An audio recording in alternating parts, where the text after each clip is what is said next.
Imagine a perfect afternoon on a secluded beach in the Bahamas. It is an ordinary day in the modern era, the sun casting brilliant sheets of gold across the shallow, crystalline waters of Long Island. The water is barely waist-deep, warm as blood, shimmering in shades of turquoise that seem almost too vibrant to be real. You can feel the fine, powdery white sand shifting between your toes, ground down from the shells of countless marine organisms over millions of years.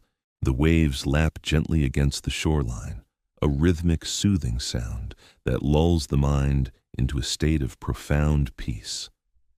To the casual observer, this is a tropical paradise, a place of safety and sunlight, where the ocean is a benevolent, shallow pool offering nothing but tranquility. But just a few dozen feet from the shore, the brilliant turquoise abruptly ends. It does not fade or transition gradually.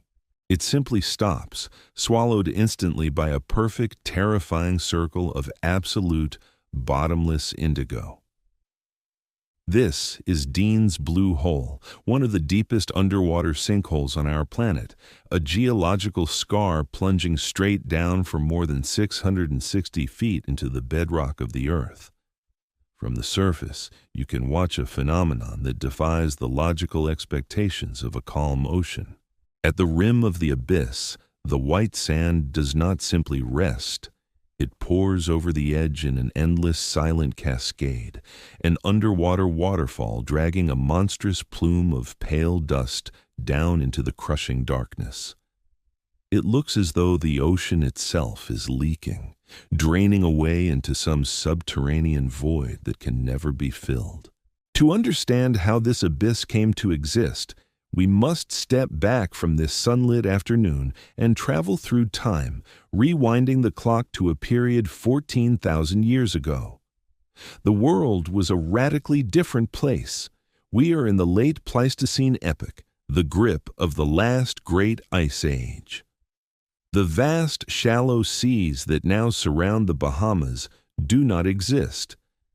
Instead, the ocean levels are nearly 400 feet lower than they are today.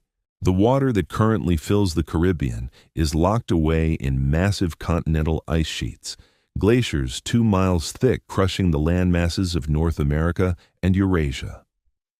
What is now a vibrant coral reef is a towering arid plateau of exposed limestone. The landscape is alien, a sprawling, dry expanse of scrub and rock, scored by harsh winds and completely exposed to the open air. Deep beneath this plateau, fresh groundwater is quietly performing a chemical miracle. The limestone of the Caribbean platform is porous, composed of the accumulated compressed remains of ancient marine life, corals, mollusks, and microscopic foraminifera that died millions of years earlier. As rainwater falls upon the exposed plateau, it absorbs carbon dioxide from the soil, turning slightly acidic. This weak acid seeps down into the rock, slowly, relentlessly eating away at the limestone. Over thousands upon thousands of years, this invisible process carves out an enormous underground cavern. In the total darkness of this subterranean world, unbothered by the sun or the wind, immense stalactites and stalagmites grow drop by drop, century by century, in absolute silence. It is a cathedral of stone, hidden entirely from the world above, waiting in the dark. But the Ice Age does not last forever.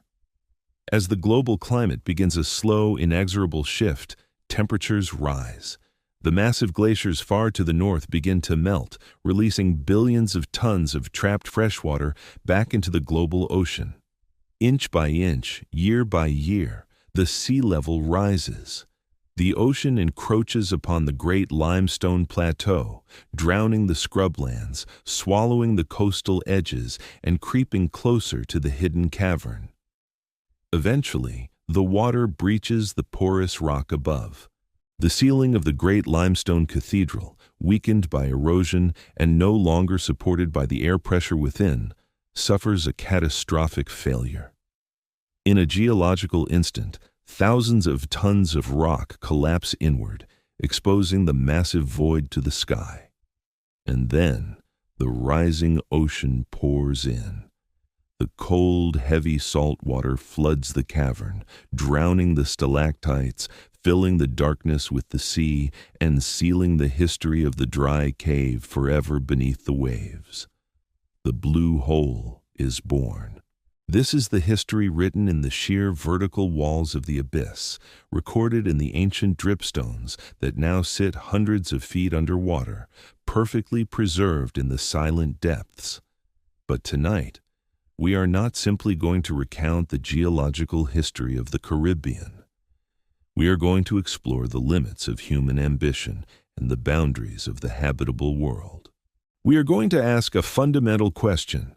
Why, despite all our technological prowess, despite our submarines and our advanced diving gear, do the deepest recesses of these blue holes remain fundamentally hostile, fiercely guarding their secrets from human eyes? We like to believe that the ocean is a frontier we have conquered, that with enough preparation, we can illuminate any darkness and map any depth. We assume that water is simply water, getting colder and darker as we descend, but remaining essentially the same medium. But the reality of a deep blue hole is far more complex, far more alien, and far more dangerous than the open ocean. It is a layered environment, a stack of distinct isolated worlds resting on top of one another, each with its own chemical rules, its own atmospheric pressure, and its own lethal defenses. Before we begin our descent into this alien environment, take a moment to settle into your space. Let the noises of the modern terrestrial world fade away. Let go of the rigid structures of your day, the deadlines, the anxieties, the constant demands of life on the surface. Imagine the gentle rhythm of the waves lapping against the shore, the warm Caribbean breeze across your skin, and the profound, heavy silence waiting just below the surface of the water. We are going to sink into the deep time of the earth, descending layer by layer through the water column, passing through zones of chemistry and biology that defy our understanding of where life can thrive. We will encounter illusions that trick the eye, invisible barriers of toxic gas, and the ultimate crushing reality of absolute zero oxygen.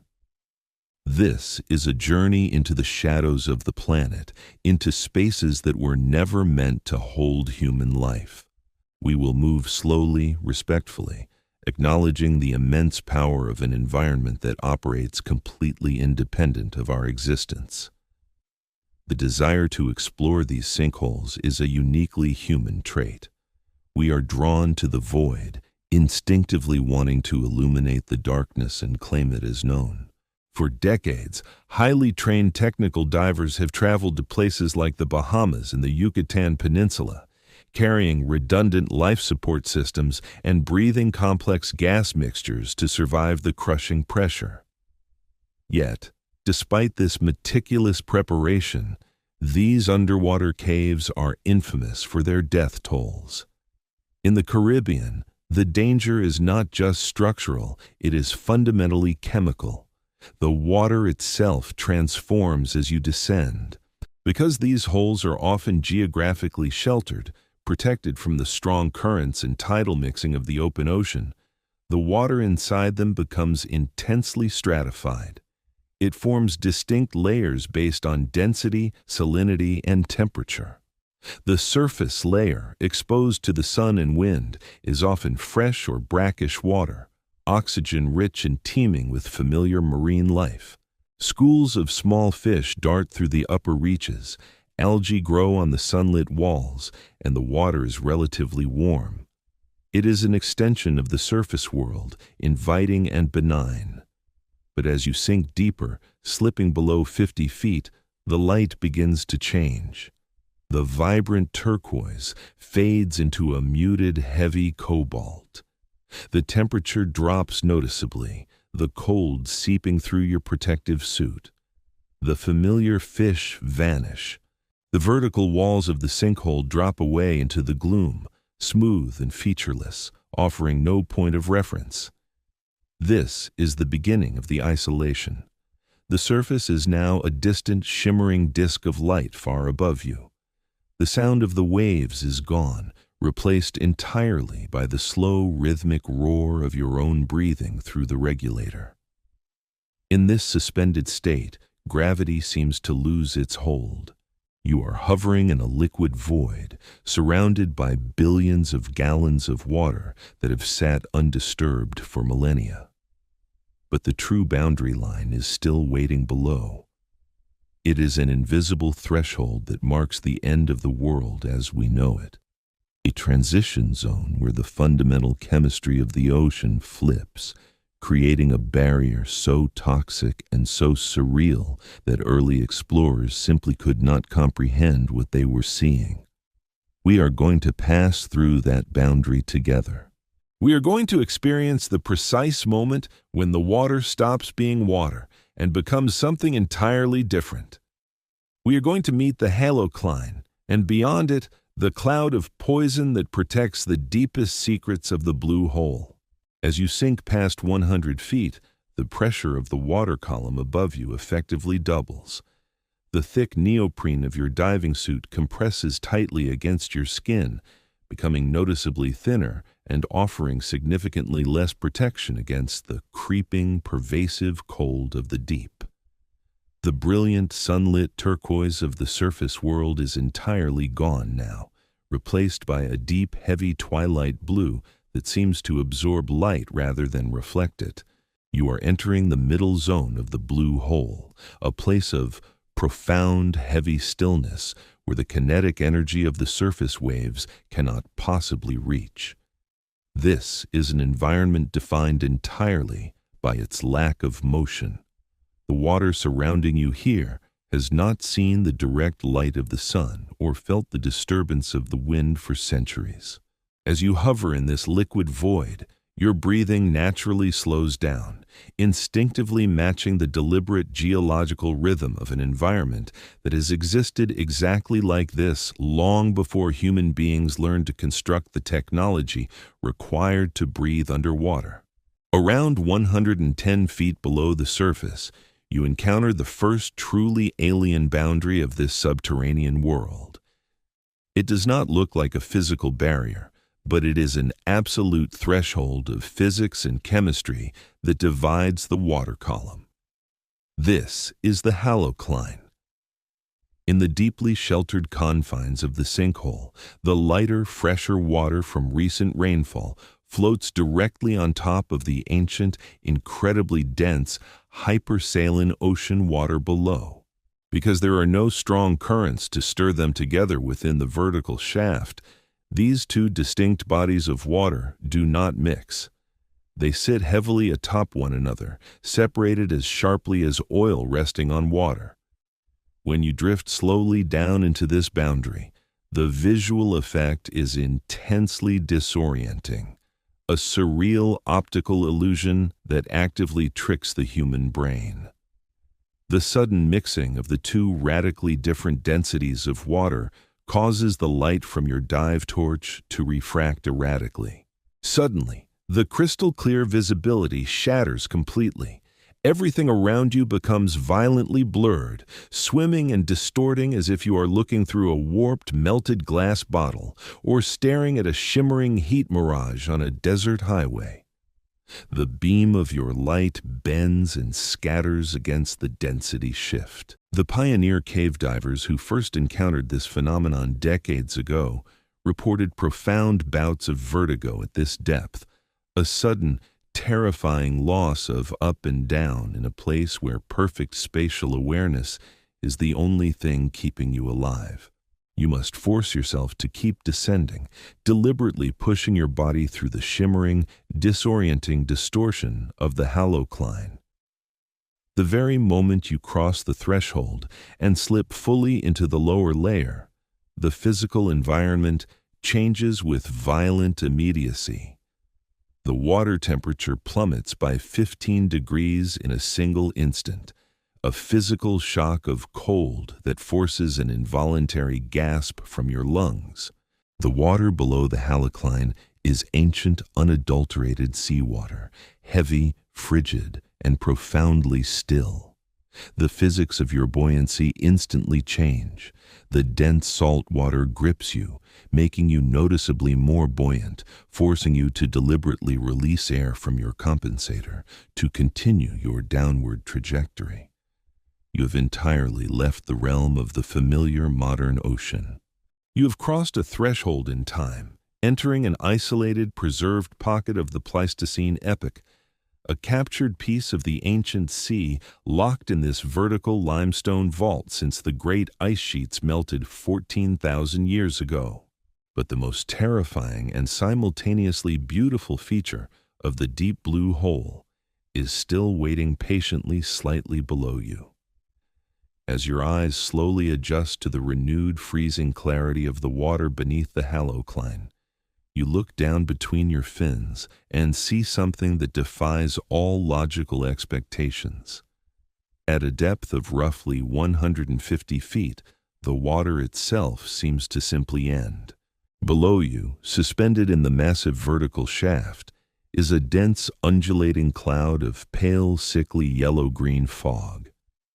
It stretches horizontally from limestone wall to limestone wall across the entire diameter of the circular cavern, an opaque, impenetrable blanket that completely obscures whatever lies beneath it in the deeper darkness.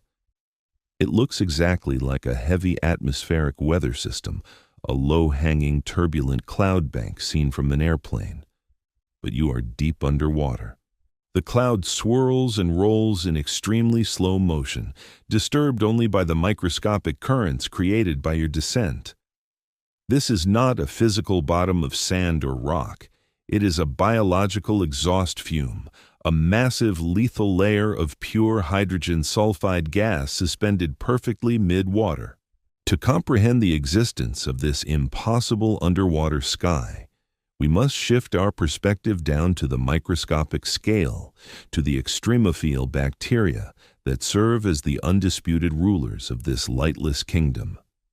For thousands upon thousands of years, organic matter has continually fallen from the surface into the open mouth of the blue hole.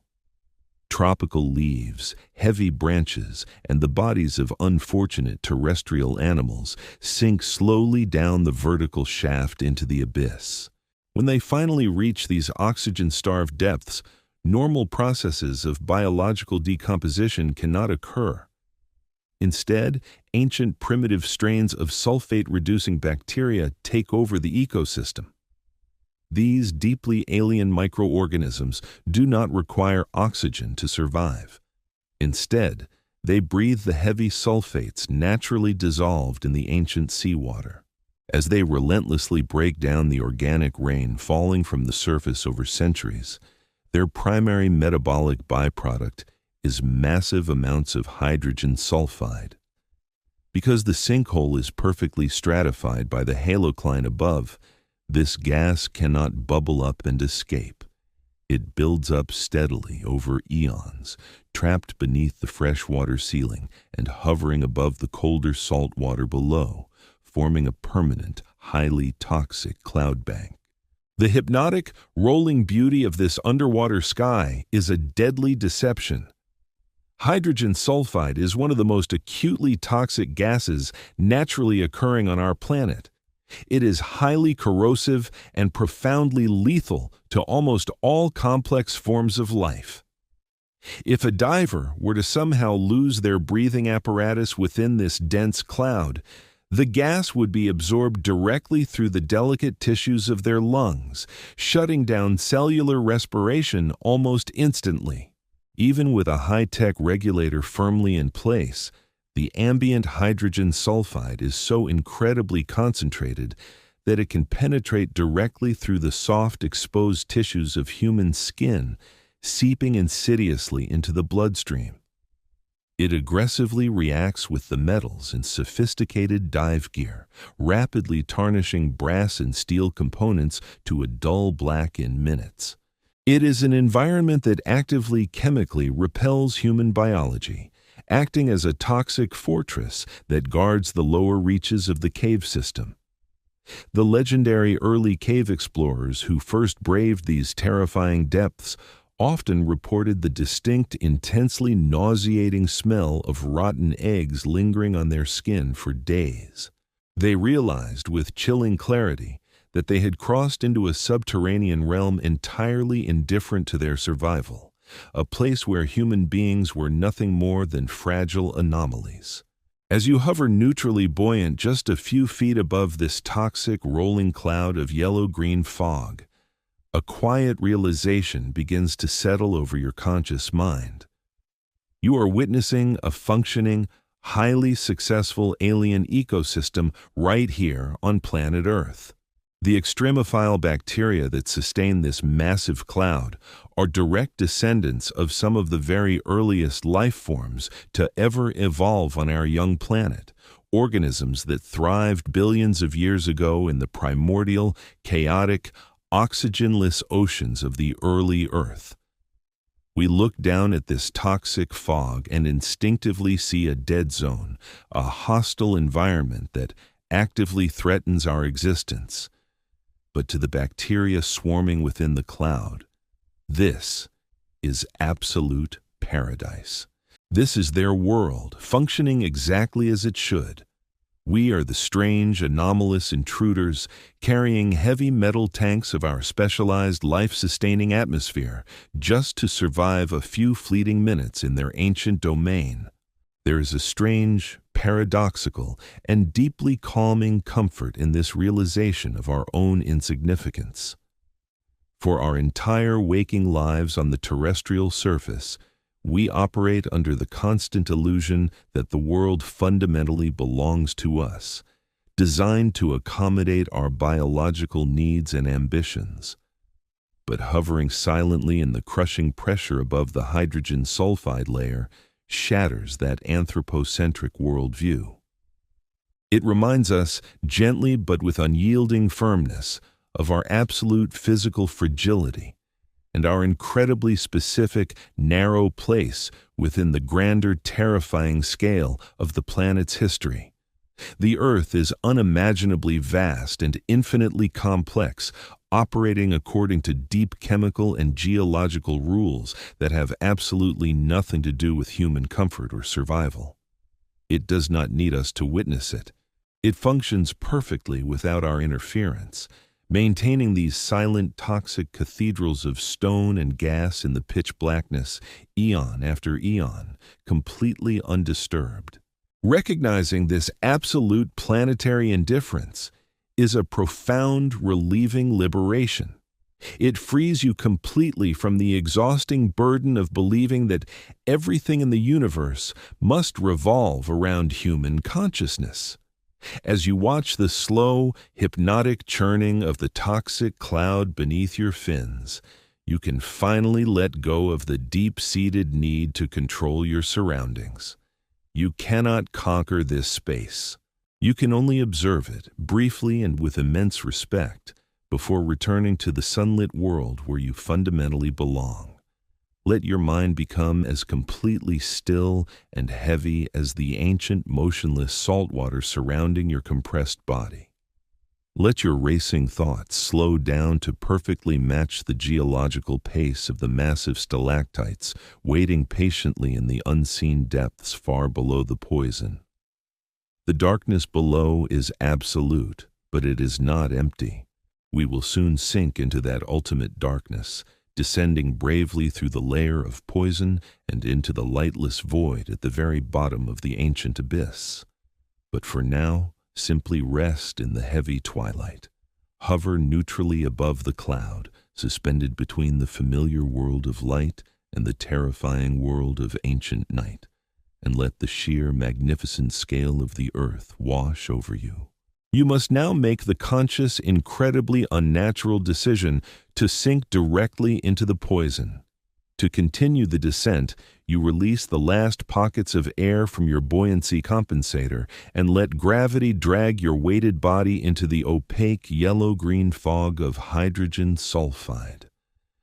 As the top of your head slips beneath the upper boundary of the cloud at a depth of roughly 150 feet, the visual world is instantly, violently erased.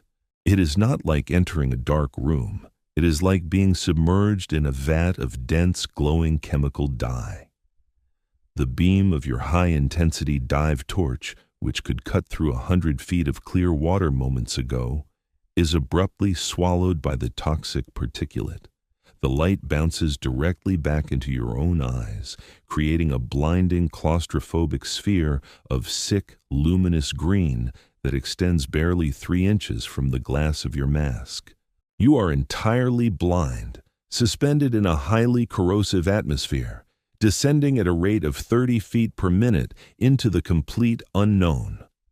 The physical sensation is overwhelming and deeply unnatural. The hydrogen sulfide gas is so highly concentrated that it actually alters the density and the physical viscosity of the water itself. You can actually feel it pressing against the exposed neoprene of your hood and your bare lips, a strange, localized chemical heat, and a faint, persistent tingling itch where the toxic water meets your skin. It is as if the sinkhole itself is actively trying to digest you, breaking down your complex biology into simpler compounds. This is the ultimate form of sensory deprivation, a crucible of total physical isolation where the only input to your brain is the loud, mechanical, and desperately fast sound of your own breathing apparatus, a harsh, metallic rasp that echoes loudly inside the confined space of your skull. You are falling slowly through a chemical barrier forged over 10,000 years of microscopic digestion, a planetary defense mechanism designed by nature to keep the surface world completely separate from the deep. And then, after what feels like an eternity of blind, suffocating descent through the poison, you drop out through the bottom of the cloud. The transition is as sharp and sudden as walking through a physical doorway into another universe. The thick, glowing green fog abruptly vanishes above your head, replaced by an expanse of absolute, pristine, terrifyingly clear blackness. You have entered the anoxic zone. At a depth of nearly 200 feet, the pressure is immense, exerting over 100 pounds of crushing force upon every single square inch of your body. The water here is completely, fundamentally devoid of oxygen. Not a single molecule of the life-giving gas exists in this massive subterranean chamber. It has all been consumed, stripped entirely from the water column by the chemical reactions in the toxic microbial cloud layer hovering far above you. As your eyes slowly adjust to the absolute darkness, and the beam of your torch finally punches through the void, illuminating the vast curving limestone walls of the cavern, you realize you have entered a literal museum of deep time. The water in this anoxic zone is so incredibly clear, so completely devoid of suspended particles, that it appears as though you are not underwater at all, but rather floating entirely weightless in empty space, drifting slowly through the silent vacuum of a deep space orbit. The temperature has stabilized into a deep, penetrating, bone-chilling cold, permanently locked at a temperature just slightly above freezing. The currents here simply do not exist. The massive volume of water surrounding you has not moved, has not circulated, and has not interacted with the surface atmosphere for thousands upon thousands of years. Because there is absolutely no oxygen in this lowest, heaviest layer of the blue hole, the fundamental biological rules of decay and degradation are completely suspended. In the surface world, and even in the upper, sunlit layers of the ocean, death is immediately followed by a chaotic, ravenous explosion of life.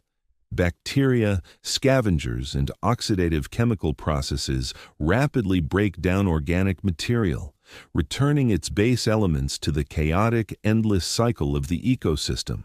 But here, below the hydrogen sulfide cloud, time has effectively stopped.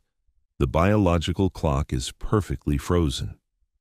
As your dive light sweeps slowly across the sloped, silty floor of the cavern, nearly 250 feet below the bright Caribbean sun, it reveals an impossible, haunting graveyard. Scattered across the pale sediment, perfectly intact and entirely undisturbed, are the physical remains of massive creatures that vanished from the face of the earth during the late Pleistocene epoch. You can clearly see the massive curved ribs and thick, heavy skulls of giant ground sloths, incredible terrestrial creatures the size of modern grizzly bears that accidentally tumbled into the open mouth of the sinkhole 10,000 years ago. Beside them lie the articulated spinal columns of ancient crocodiles, the shattered carapaces of giant prehistoric tortoises, and the delicate, fragile wing bones of extinct species of owls and bats that roosted in the dry cave long before the great ice sheets melted and the oceans rose to drown their sanctuary. The discovery of these perfect anoxic fossil beds fundamentally revolutionized our scientific understanding of paleontology in the Caribbean basin. In the early 2000s, a highly specialized team of scientific divers and researchers pushing the absolute limits of human endurance and deep-water life support technology risked the lethal descent through the poison cloud to meticulously map and sample these submerged graveyards. What they found shattered previous academic assumptions about the timeline of extinction. Because the anoxic water completely prevents bacterial decomposition and stops the oxidative breakdown of organic tissues, the bones resting on the bottom of the blue hole are not fossilized into stone.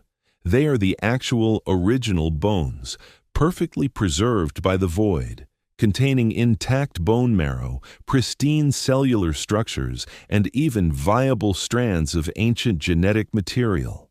The scientists were able to extract this incredibly rare genetic material and sequence it in modern laboratories, peering directly into the biological code of a completely vanished world. They discovered that the giant sloths and prehistoric crocodiles did not simply die out from natural gradual climate shifts at the end of the last ice age, as was previously theorized. The incredibly precise, undisturbed timeline preserved in the blue hole's sedimentary layers revealed that the sudden catastrophic disappearance of this magnificent megafauna perfectly coincided with the exact geological moment human beings first arrived in the Caribbean archipelago, hunting the naive giants to total extinction. The sinkhole, sitting silently in the absolute dark, had maintained a flawless, incorruptible criminal record of human expansion, perfectly preserved in the zero-oxygen depths. Hovering quietly above these massive ancient skeletons, you are struck by a profound, disorienting sense of temporal displacement. The bones resting on the silt below you look exactly as fresh as if the animals had perished only days ago. Yet they have been resting in exactly this position, untouched by a single ocean current or a passing scavenger, for more than 10 millennia. In the chaotic, sunlit world far above your head, whole human civilizations have rapidly risen and violently fallen. Global empires have collapsed to dust, continents have been remapped, and the entire surface of the planet has been completely transformed by the restless, frantic, never-ending activity of human engineering. Yet down here, in the crushing, silent dark, absolutely nothing has happened. The very concept of a passing day, a changing month, or a flowing century is entirely meaningless in the anoxic zone. There is no sunrise to mark the morning, no changing of the seasons, no weather patterns to alter the landscape. There is only the long, heavy, unchanging present. The blue hole acts as a perfect airtight time capsule, an impenetrable geological vault that actively resists the frantic forward momentum of history. This absolute, unyielding stasis forces a radical, incredibly comforting realignment of how we perceive the passage of time in our own daily lives. As human beings, we are biologically and culturally wired to obsess over the immediate, highly transient moments of our existence. We construct elaborate, stressful schedules. We track every passing second and minute on glowing digital screens. We become completely consumed by the desperate, exhausting race to accomplish tasks, to build monuments, and to leave some permanent, recognizable mark on the world before our incredibly brief biological window inevitably closes. But the dark, silent anoxic zone offers a radically different perspective, a gentle, profound liberation from the absolute tyranny of the ticking clock. When you stare down into the empty black eye sockets of a giant ground sloth that has been waiting patiently in the absolute dark for 10,000 years, the frantic, loud urgencies of the modern human world begin to seem incredibly small, almost wonderfully irrelevant. The Earth does not share our desperate, panicked anxiety about time. The planet operates on a vast, incomprehensible scale of millions of years, an incredibly slow, deliberate geological breathing that we are entirely incapable of feeling on the surface. The deep cave does not care about your impending deadlines, your social anxieties, or your perceived personal failures. It simply exists, holding the deep, tragic history of the world in an eternal, perfect, and deeply peaceful embrace. Let this profound realization sink deeply into your physical body as you float in the void. Let the heavy, freezing water of the anoxic zone press evenly against you from all sides, physically slowing your heart rate, forcing your tense muscles to completely relax into the dark. You do not need to fight against the current because there is no current here to fight. You do not need to hold yourself upright or exert any energy because the incredibly dense ancient water supports your entire weight completely effortlessly. You can simply hang suspended in the perfect blackness, floating neutrally buoyant above the ancient bones, a temporary, highly fragile visitor in a silent museum that was never intended for human eyes. The total darkness around you is not empty. It is absolutely full. It is filled with the silent, sleeping memories of the Pleistocene epoch, filled with the incredible, humbling weight of the geological past, and filled with the profound, deep peace of an environment that has finally reached a state of perfect, unchanging equilibrium. As you breathe slowly and steadily from your regulator, imagine the sound of your exhalation traveling upward, passing safely back through the toxic green cloud, crossing the shimmering mirage of the halocline, and eventually breaking the surface to join the warm Caribbean breeze. You are completely tethered to the surface, safe and connected to the world of light, but your mind is entirely free to remain here in the deep, quiet, eternal dark, finding perfect rest in the places where time itself has stopped. As you slowly pivot your neutrally buoyant body away from the silent graveyard of the Pleistocene megafauna, your dive torch sweeps across the massive curving perimeter of the anoxic chamber. Up until this moment, your descent has been strictly vertical, a straight fall through the water column, passing through the halocline and the toxic green fog like an astronaut, dropping through the distinct layers of an alien atmosphere. But the blue hole is not simply a uniform, vertical pipe punched into the Caribbean seafloor. It is merely the central hub of a vastly more complex and infinitely more terrifying subterranean network.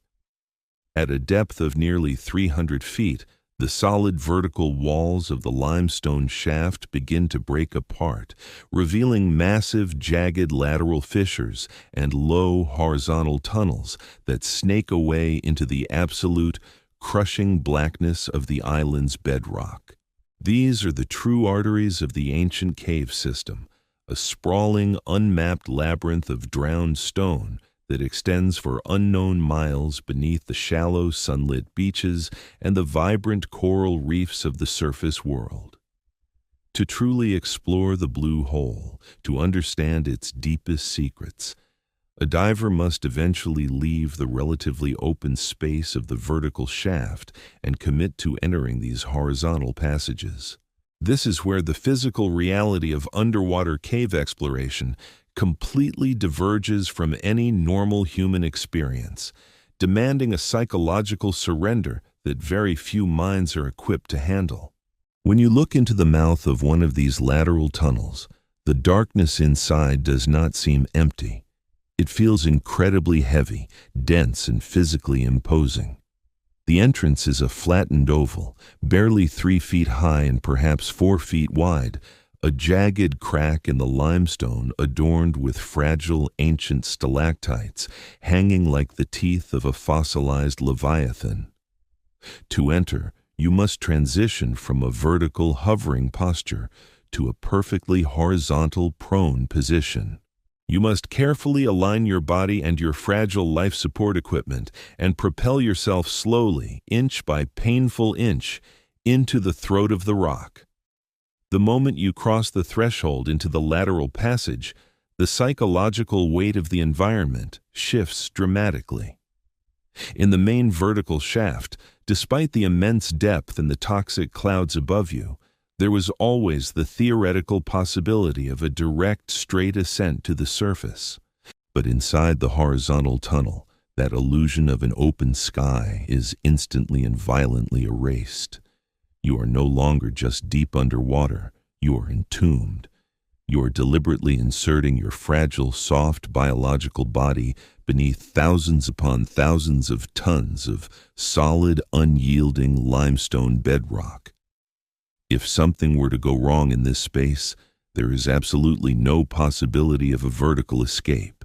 You must swim horizontally, perfectly retracing your exact path through the labyrinth, navigating the tight restrictions and the blinding silt, before you can even begin the agonizingly slow process of ascending to the surface. This profound physical restriction forces a radical shift in how you process fear and anxiety. In the modern terrestrial world, our natural biological response to danger is flight. We are evolved to run away, to distance ourselves rapidly from the source of the threat.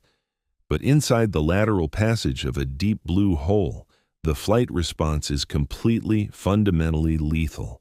If you were to panic in this confined space, your breathing rate would instantly skyrocket, rapidly draining your meticulously calculated supply of breathing gas. A sudden, jerky movement driven by claustrophobia would cause your fins to strike the delicate floor of the cavern, instantly kicking up a massive, impenetrable cloud of fine, powdery silt that has lain undisturbed for 10,000 years. This phenomenon, known as a silt-out, reduces visibility to absolute zero in a matter of seconds. It is a terrifying, disorienting blindness where the beam of your high-intensity torch cannot penetrate even a single inch past the glass of your mask. Therefore, to survive in this environment, you must actively, consciously conquer your own biology. You must forcefully overwrite millions of years of evolutionary survival instincts. You cannot run. You cannot panic. You must embrace the restriction. You must let your breathing slow down to a rhythmic, meditative, almost hypnotic pace, drawing each breath of your specialized gas mixture with deliberate, deep intention. You must learn to view the crushing weight of the limestone ceiling not as a threat waiting to collapse, but as a heavy, silent, protective blanket isolating you from the loud, chaotic, relentlessly demanding world above. As you push deeper into the horizontal tunnel, pulling yourself gently along the jagged limestone outcroppings to conserve energy, the incredible pressure of the water column begins to exact a strange, deeply profound toll on your central nervous system. At depths exceeding 200 feet, the immense pressure inevitably alters the way your brain processes information. The nitrogen in your bloodstream begins to act as a powerful, insidious narcotic. This phenomenon, known to deep divers as the rapture of the deep, does not manifest as acute pain or sudden terror. Instead, it creeps in as a profound, overwhelming sense of lethargy and a strange, dreamlike detachment from reality. The sharp, focused edge of your conscious mind begins to softly blur. The incredibly high stakes of your environment, the fact that you are hundreds of feet underwater inside a complex cave system, relying entirely on mechanical valves to stay alive, suddenly seem far less urgent, far less important. A heavy, intoxicating euphoria begins to wash over you, a dangerous but incredibly seductive feeling of absolute peace and perfect belonging. You feel as though you have finally arrived in a place where nothing is expected of you, a place where the harsh rules of the surface world simply do not apply. This rapture of the deep is one of the most insidious dangers of deep cave exploration, but it also offers a strangely beautiful, poetic window into the absolute limits of human perception. It proves that our highly prized consciousness, the analytical intelligence that we use to conquer the terrestrial globe, is incredibly fragile and highly dependent on a very specific set of environmental conditions. Drop the atmospheric pressure, raise the concentration of a single inert gas, and the human mind begins to gently unravel, slipping seamlessly into a state of heavy, unbothered dreaminess. In this narcotic state, the cave ceases to be a hostile alien environment to be mapped and conquered.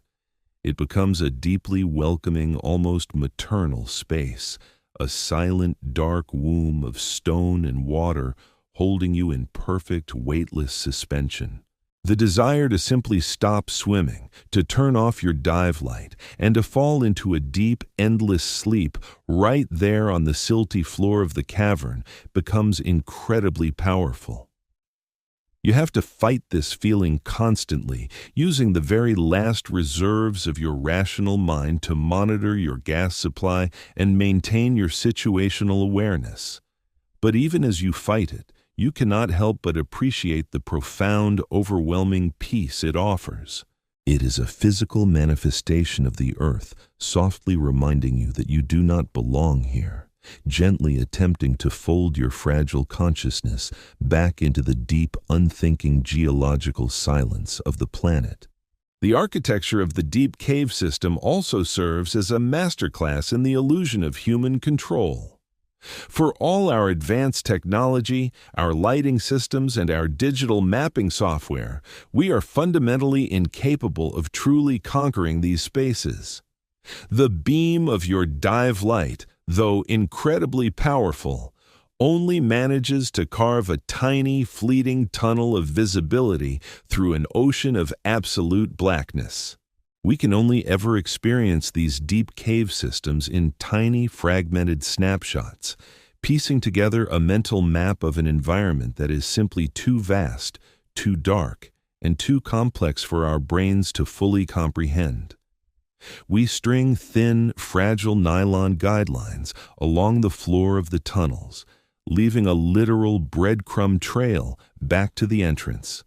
A physical tether to the surface world that acknowledges our fundamental vulnerability.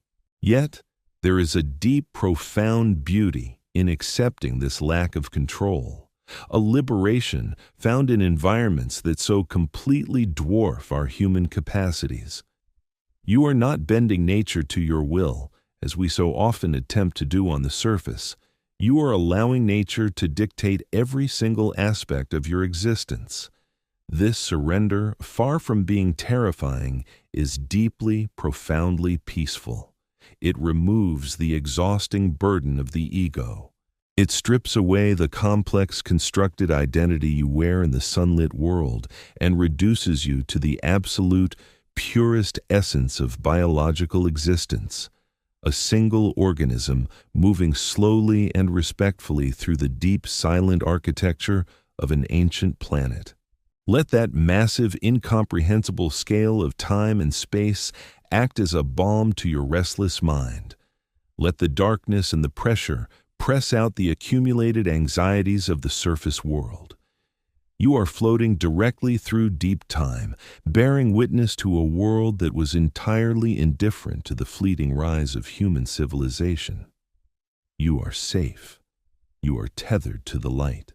But for this brief, magnificent moment, you are allowed to rest in the perfect, silent, unchanging embrace of the deep earth, a temporary visitor in a world where nothing is ever required of you, and where the frantic ticking of the clock has finally, blissfully, come to a complete and total stop. As you push deeper into the labyrinth, carefully managing the hypnotic pull of the nitrogen narcosis, the harsh, angular architecture of the limestone tunnel begins to subtly transform. The rough, eroded walls of the outer passages, scoured by ancient water flows, gradually give way to an environment of impossible, fragile beauty. You are navigating through a network of narrow, winding corridors that lead away from the main vertical shaft, penetrating the very heart of the island's geological foundation.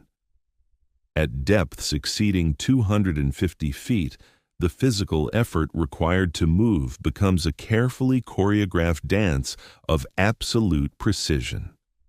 Every single kick of your fins must be calculated, every exhalation measured, to avoid disturbing the profoundly delicate environment that surrounds you. You are entering a zone that cave divers refer to as the crystal rooms. These are highly sequestered chambers, isolated even from the microscopic currents of the main cave system, where the slow, invisible mathematics of chemistry have been allowed to play out over hundreds of thousands of years without a single interruption. When the intense focused beam of your dive torch sweeps across the ceiling of one of these chambers, the light does not simply reflect off dull gray rock. Instead, it shatters into a million brilliant, blinding fractals. The entire ceiling and the curving walls of the cavern are completely covered in dense, glittering forests of calcium carbonate crystals. These are not the massive solid stalactites of the upper cave. These are helictites, incredibly intricate, twisting, gravity-defying formations that look less like stone and more like spun glass or frozen lightning. They grow in wild, chaotic tangles, spiraling horizontally and even upward, defying the downward pull of gravity through the sheer microscopic force of capillary action. To understand how these impossible structures came to exist, you must once again stretch your imagination across the vast expanse of geological time. These fragile crystalline forests did not form underwater. They were born during a significantly older, far more severe glacial period, perhaps 200,000 years ago, when the sea level was even lower than during the last ice age. For tens of thousands of years, this deep chamber was filled with air, not water. A constant microscopic mist of mineral-rich water seeped through the porous limestone ceiling, incredibly slowly, depositing single molecules of calcite over thousands of generations of human history. They are the physical manifestation of patience, fragile structures that could easily be shattered by a careless touch or a sudden, violent exhalation of air from your regulator. The fact that these incredibly delicate structures survived the catastrophic flooding of the cave system at the end of the Ice Age is a testament to the absolute, terrifying stillness of the water as the ocean slowly rose to reclaim the dark. The water did not rush in like a violent river. It crept upward millimeter by millimeter over centuries, silently swallowing the crystal forests without breaking a single glass-like thread. Now, preserved perfectly in the cold anoxic saltwater, they stand as a breathtaking monument to a world that has long since vanished. Navigating through this fragile cathedral requires an absolute suppression of your own physical presence. You must become a ghost. You maintain perfect neutral buoyancy, hovering inches above the silty floor and inches below the crystalline ceiling, suspended in a state of hyper-focused tranquility. The psychological burden of this environment is immense. You are acutely aware that you are the clumsiest, most destructive force to enter this space in 200 millennia. You must fold your arms tightly against your chest, control the volume of air in your lungs to maintain your exact depth, and move with the slow, deliberate grace of a drifting shadow.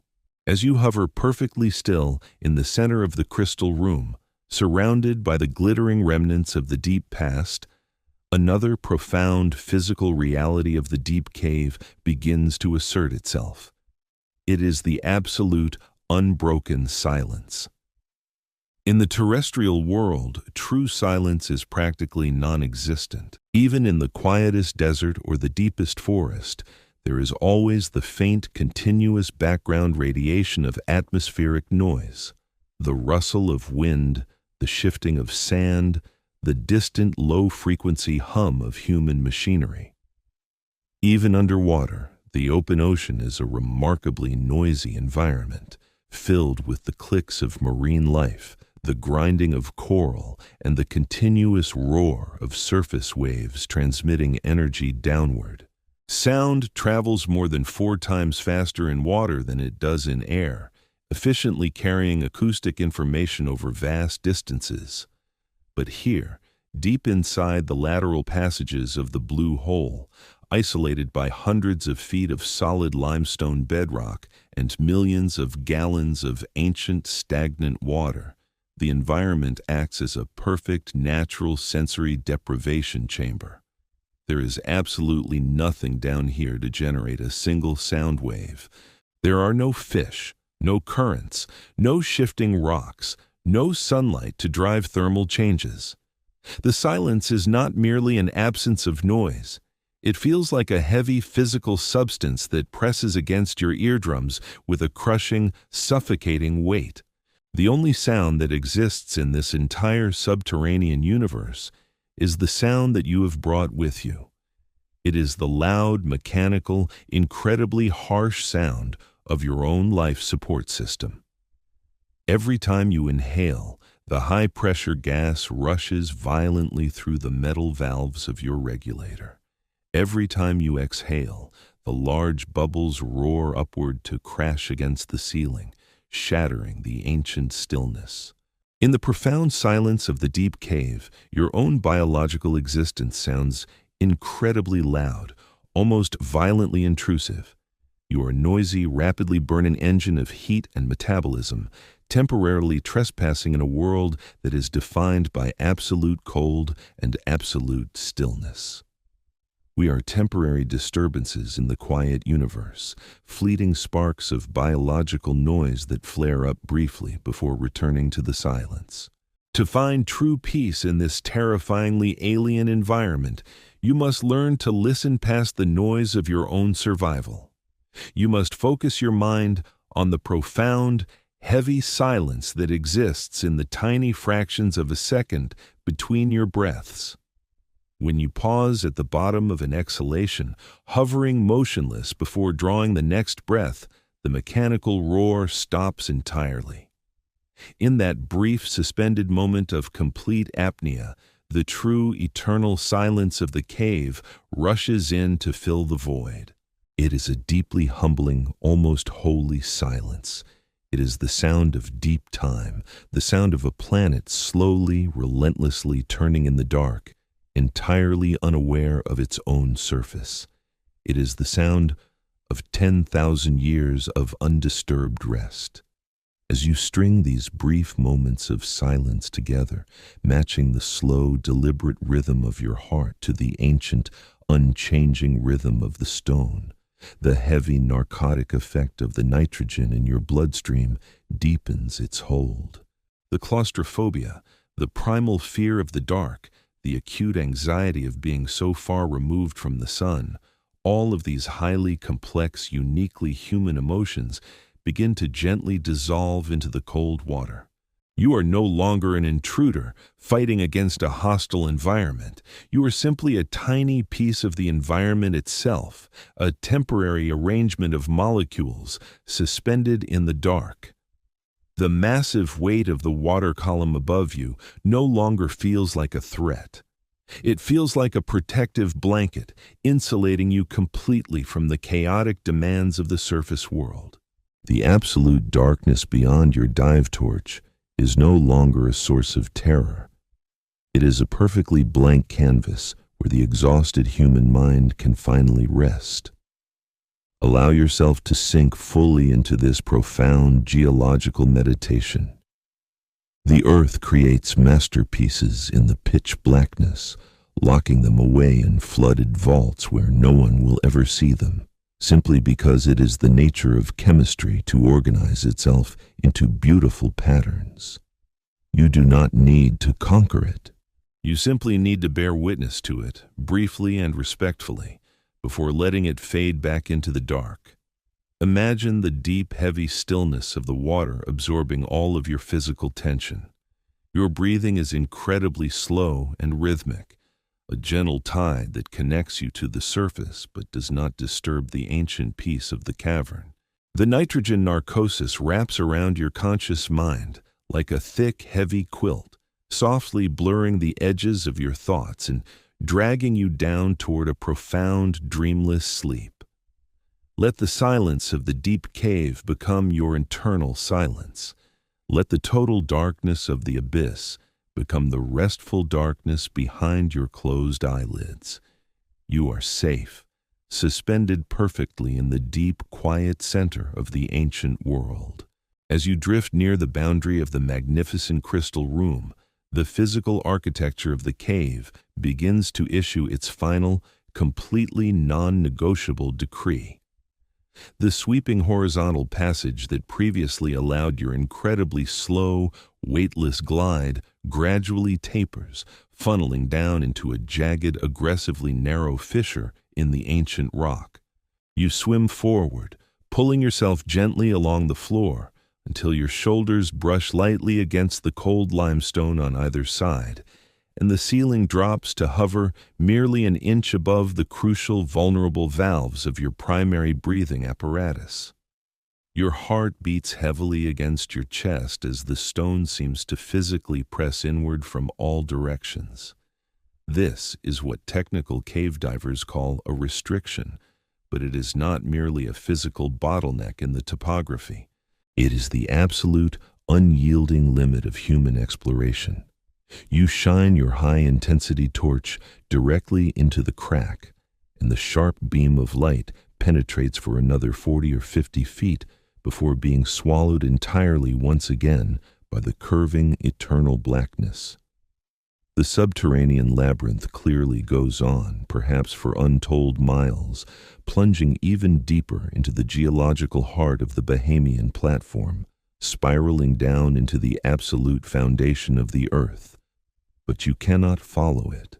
Your biology, encased in thick protective neoprene and strapped to incredibly heavy metal cylinders, is simply too large, too rigid, and too fundamentally fragile to pass through the eye of this jagged stone needle. The intense desire to push forward, to see exactly what lies around the very next corner, is a deeply ingrained human instinct, a desperate evolutionary hunger to map the unknown and claim it as discovered territory. Yet right here, surrounded by millions of tons of crushing indifferent rock, that fierce ambition is firmly and silently extinguished. You are forced to confront the profound, humbling realization that there are vast places on this incredibly diverse planet that will simply never be touched by human hands or seen by human eyes. They belong entirely to the dark, to the extremophile bacteria, and to the impossibly slow, invisible creep of geological time. Even if you could somehow physically squeeze your fragile body through the claustrophobic restriction, another, far more terrifying barrier waits patiently just beyond the stone. It is the complex chemistry of the very air you are breathing. As you descend past 300 feet, the immense crushing pressure of the water column radically alters the physiological behavior of every single gas inside your lungs and your bloodstream. We've already experienced the heavy, dreamlike sedation of nitrogen narcosis, but as the extreme depth continues to increase, the oxygen itself suddenly becomes your most lethal enemy. In the normal atmospheric pressure of the surface world, oxygen is the vital, life-giving fuel of human existence. But compressed to these incredibly extreme densities by the weight of the ocean, oxygen molecules transform into a violently unstable central nervous system toxin. If you were to breathe a standard surface-level mixture of air at 400 feet, the sheer toxicity of the concentrated oxygen would rapidly trigger massive, uncontrollable neurological convulsions, sending you into a rapid, lethal spiral in the pitch blackness. To dive this deep, modern explorers must breathe incredibly complex, precisely calculated mixtures of helium, nitrogen, and severely reduced fractions of oxygen, essentially engineering a highly synthetic atmosphere just to survive a few fleeting minutes at the bottom of the world. But even with these incredibly advanced mathematical gas blends, there is a hard physical limit. Eventually, the ambient pressure becomes so unimaginably great that the sheer density of the gas mixture itself makes it physically impossible to push in and out of your lungs. The physical muscular effort of breathing becomes so massive that the human respiratory system simply fails. The deep blue hole actively guards its most ancient secrets by turning the very essential elements of life into instruments of suffocating death. This impenetrable barrier marks the turnaround point, the exact moment where the entire psychological trajectory of the dive must fundamentally shift. You have touched the absolute unyielding boundary of the habitable world, and now you must pay the incredibly steep biological toll required to return to the sunlit surface. You cannot simply turn your body around and swim aggressively upward toward the light.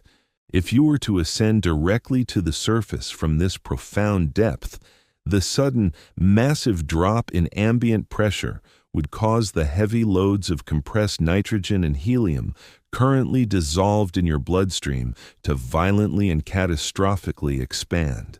They would literally boil out of your deep tissues like the explosive fizz in a rapidly opened bottle of carbonated water, forming massive bubbles that would instantly block your arteries, tear through your joints, and cause catastrophic, irreversible neurological damage. This is decompression sickness, the terrifying biological reality that strictly governs every single movement in the deep abyss. To survive the long journey home, you must ascend agonizingly slowly, pausing for incredibly long, predetermined intervals to allow your saturated body to gently off-gas the accumulated toxic loads through your regular exhalations. A rapid descent that took perhaps a mere 20 minutes to successfully complete will now mandate 3, 4, or even 5 hours of incredibly tedious, perfectly motionless, hanging in the freezing dark water column. You begin the incredibly long retreat, meticulously retracing your exact path back through the narrow restriction, floating gently as a ghost past the fragile, glittering helictites of the crystal room, and finally emerging back into the vast, open vertical shaft of the anoxic zone. You locate your thin, white nylon guideline, the tiny, fragile thread that serves as your only physical connection to the world of the living, and you begin to inch your way upward into the void. As you rise slowly out of the pitch-black abyss, you once again encounter the massive undulating yellow-green cloud of highly toxic hydrogen sulfide gas. You must deliberately sink your body back into the opaque, poisonous fog, feeling the strange chemical heat pressing against your exposed face, swimming completely blindly through the corrosive atmosphere until you finally break through its upper boundary and emerge back into the heavy twilight blue of the middle cave environment. Here, hovering completely weightless at a depth of roughly 100 feet, your incredibly long forced meditation truly begins. You must hold your depth perfectly, suspended exactly in the middle of the water, for hours on end. This mandatory decompression is an ultimate grueling test of human psychological endurance, but it also gracefully offers a final, profoundly beautiful opportunity for deep internal reflection. You are hanging perfectly motionless in a liquid purgatory, caught exactly between the ancient lethal darkness below and the bright, vibrant, chaotic world above. The heavy silence wraps around your compressed body like a thick, weighted blanket. The rhythmic, metallic rasp of your own breathing apparatus becomes a deeply hypnotic mantra, the absolutely only sound in the entire subterranean universe. With absolutely nothing to do but passively watch the incredibly slow, digital ticking of your illuminated dive computer, your mind is completely free to wander back over the immense, staggering scale of what you have just intimately witnessed. You have descended through 14,000 years of climatic planetary history, passing through silent anoxic graveyards filled entirely with the perfectly preserved bones of massive extinct Pleistocene giants. You have drifted weightlessly through completely flooded cathedrals of stone, intricately decorated with impossibly fragile, crystalline forests that were born during forgotten ancient ice ages. You have experienced the terrifying, completely indifferent power of a natural environment that operates perfectly and completely independently of any human existence. As the incredibly long hours of forced decompression slowly pass in the silence, the heavy, confusing, narcotic fog of the deep pressure begins to gradually lift from your conscious mind. The water immediately surrounding you gradually grows noticeably brighter, the muted, heavy cobalt blue shifting imperceptibly toward the vibrant, incredibly familiar turquoise of the warm Caribbean shallows. You gently pass upward through the shimmering, visually disorienting distortion of the halocline layer, suddenly feeling the incredibly welcoming, soothing warmth of the freshwater lens enveloping your deeply chilled body. You can finally tilt your head back, look up, and clearly see the surface of the ocean, a perfect, glowing, circular window of brilliant white light resting directly overhead, undulating softly and rhythmically with the movement of the ocean waves. It looks exactly like a magical portal leading to an entirely different dimension, a bright, infinitely chaotic world composed of loud sounds, vibrant colors, and frantic, never-ending motion. When the crown of your head finally breaks through the surface tension of the water, the sudden sensory contrast is almost violently overwhelming to your dark-adjusted brain. The brilliant, blinding, unadulterated sunlight forces your eyes tightly shut against the glare.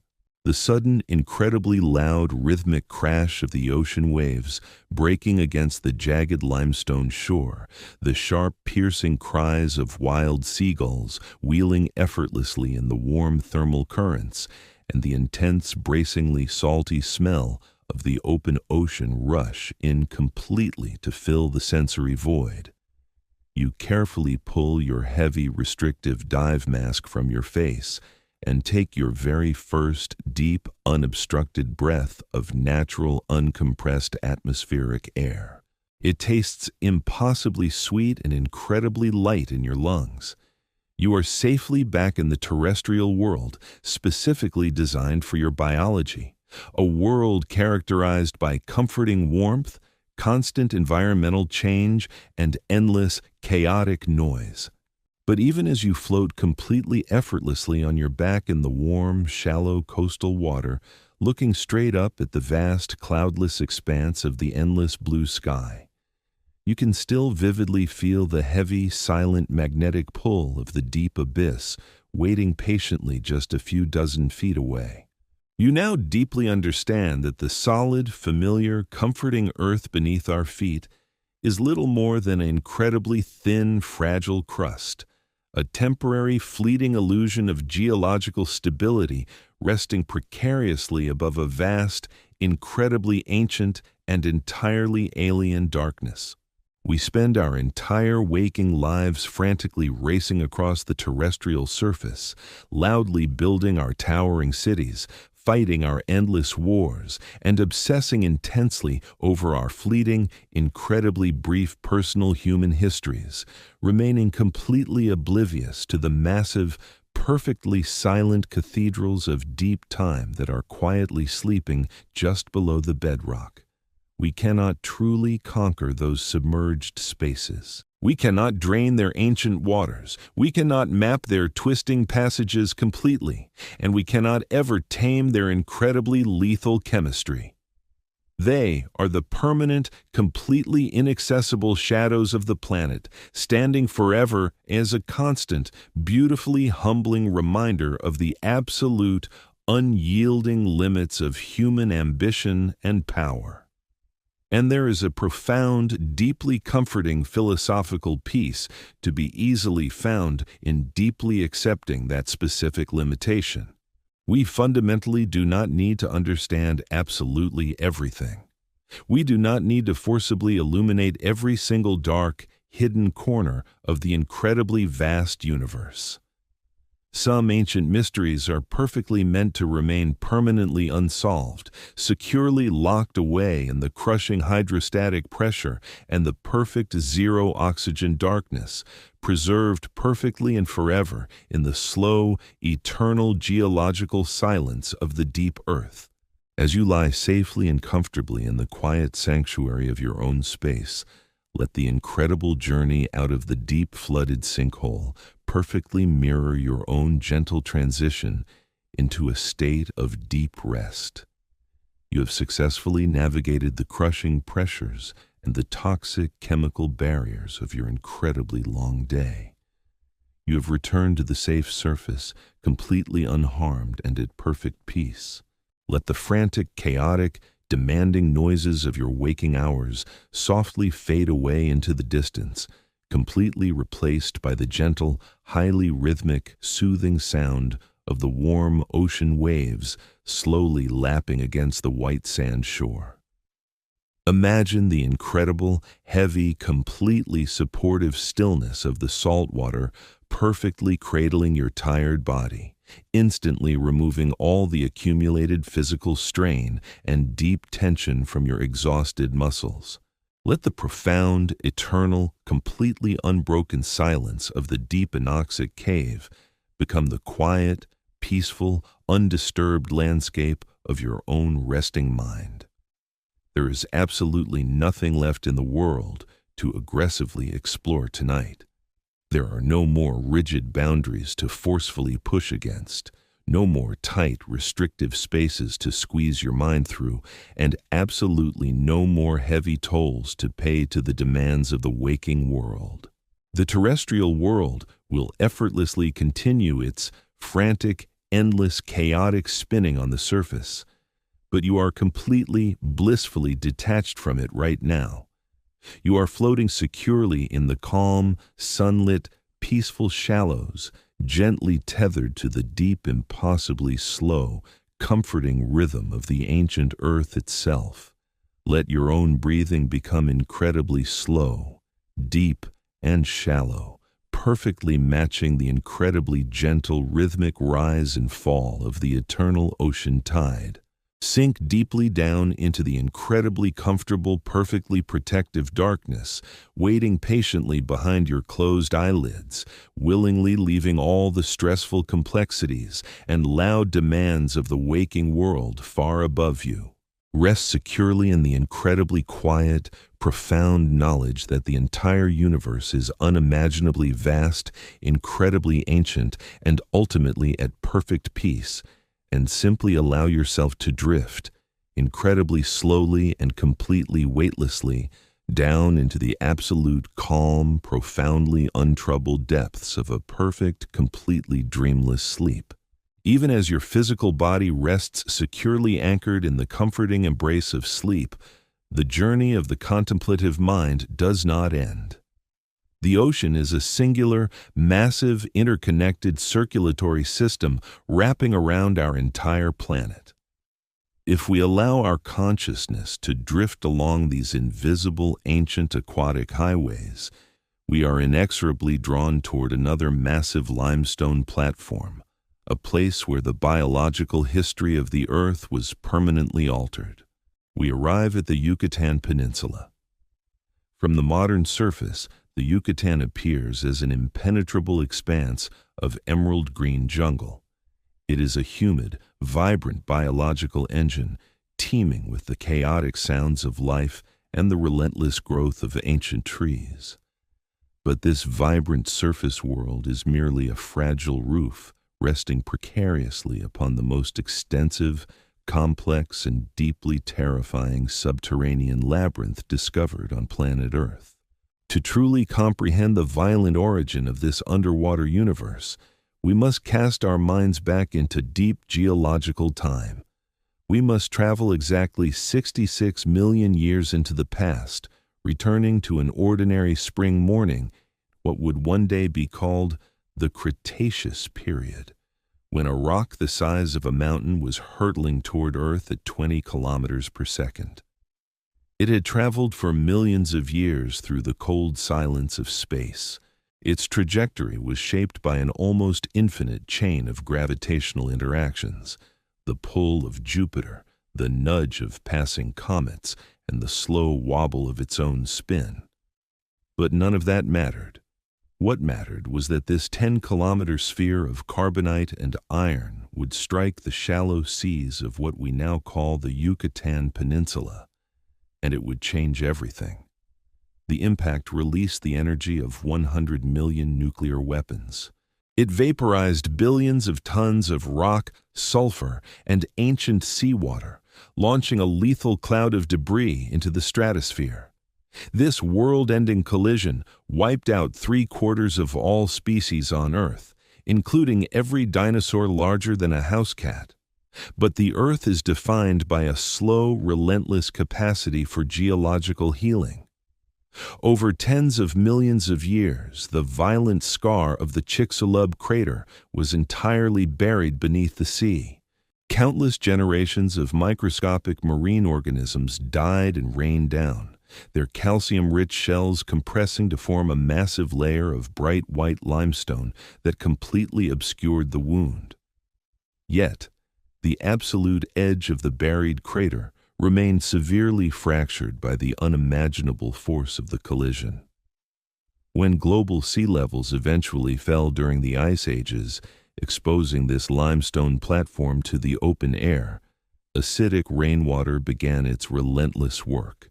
The water preferentially dissolved the fractured rock along the ancient impact ring, carving out a massive network of underground rivers and silent flooded caverns. The local Mayan people revered these natural sinkholes as cenotes, sacred portals to the watery underworld. Standing at the jagged edge of a jungle cenote today, the contrast between worlds is absolute. Above you, the dense jungle canopy dominates the senses with thick, humid air and the deafening roar of insect life. But beneath your feet, plunging straight down into the solid white rock, lies a perfect circular pool of water so incredibly clear it appears to be a solid block of polished sapphire glass. The surface is absolutely motionless, an undisturbed mirror reflecting the chaotic green canopy. It is an invitation to leave the loud, exhausting world of the living and slip quietly into the geological memory of the deep earth. Imagine adjusting your dive mask and silently slipping beneath the surface. The moment your ears break the tension, the deafening roar of the jungle is erased, replaced by the heavy, soothing silence of the flooded aquifer. You are enveloped by water that is shockingly cool, a stark contrast to the tropical heat above. As you gently descend into the vertical shaft, you realize that visibility is practically limitless. Inside this highly filtered, pristine aquifer, you can see perfectly clearly for hundreds of feet in every direction. It creates an intensely beautiful optical illusion. You do not feel as though you are swimming.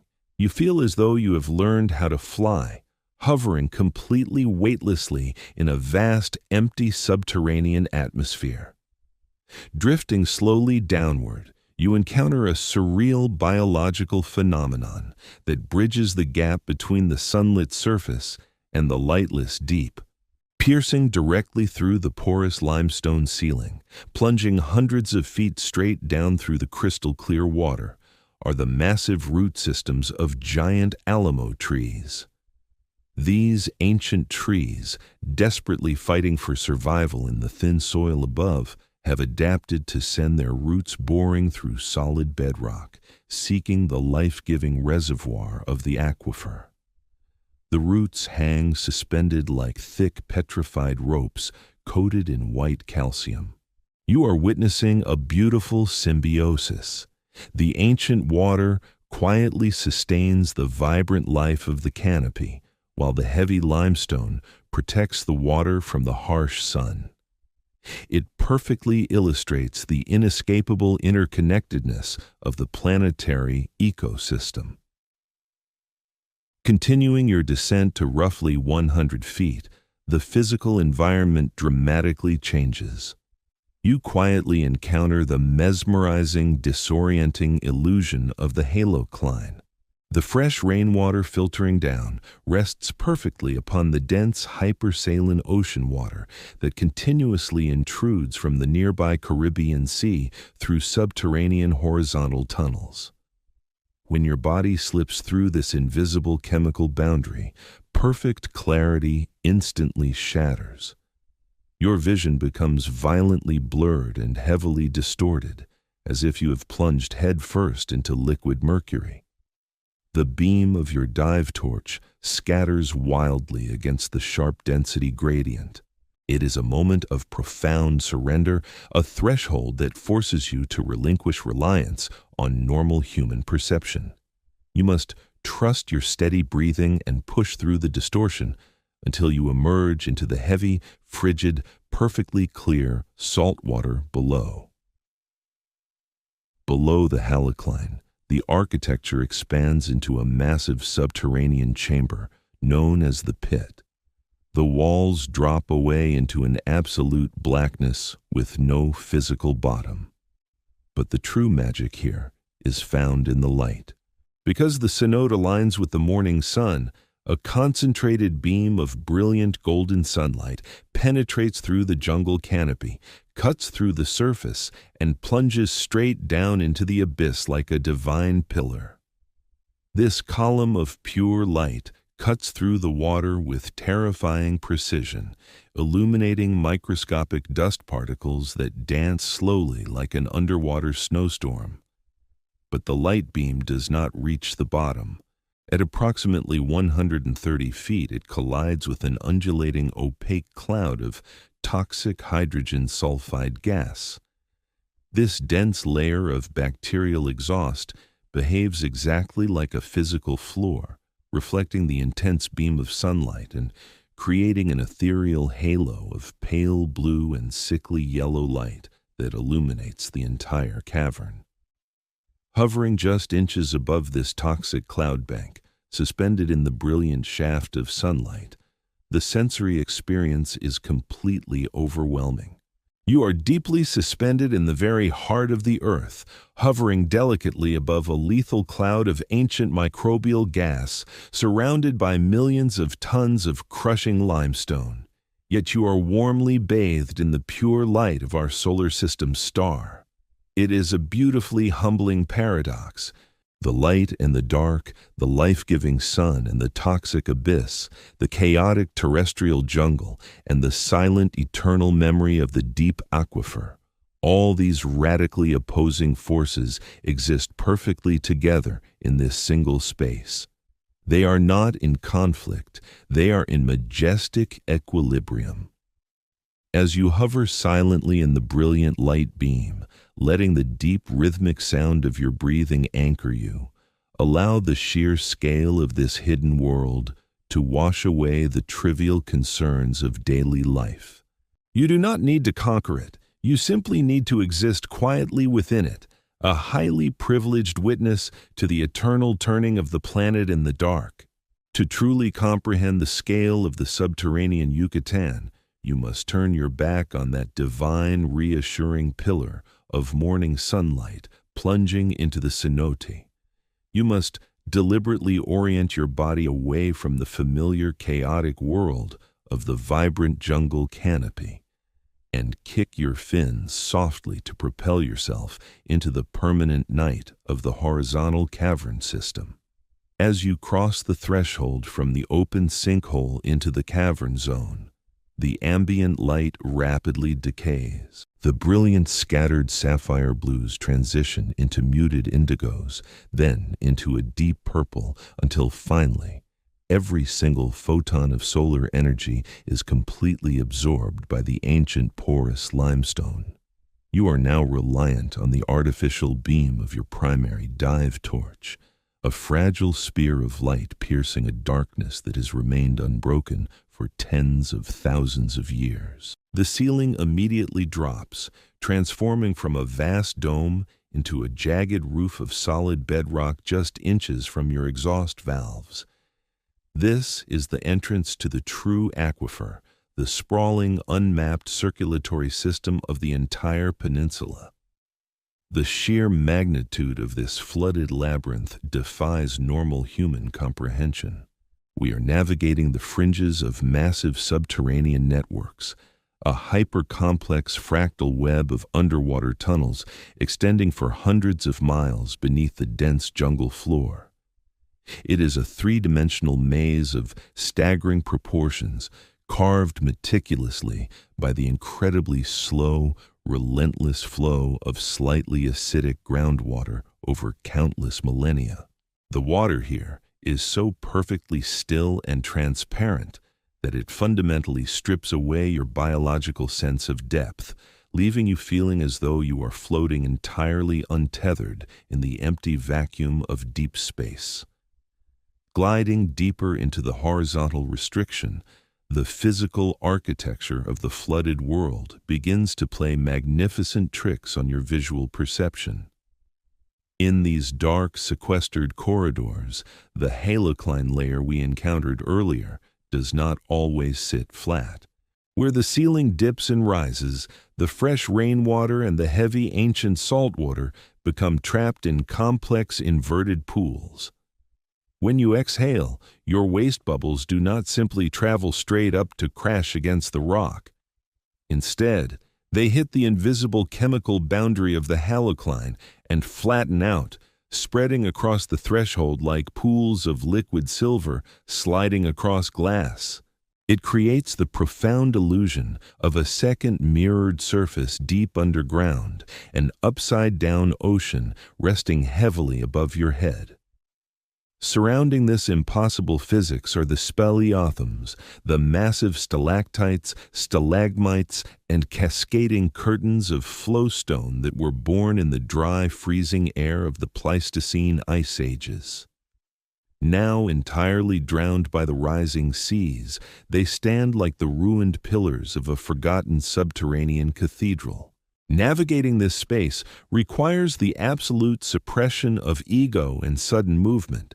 You must pull yourself along a thin, continuous braided nylon guideline, an incredibly fragile, brightly colored thread that serves as your single, non-negotiable tether to the world of the living.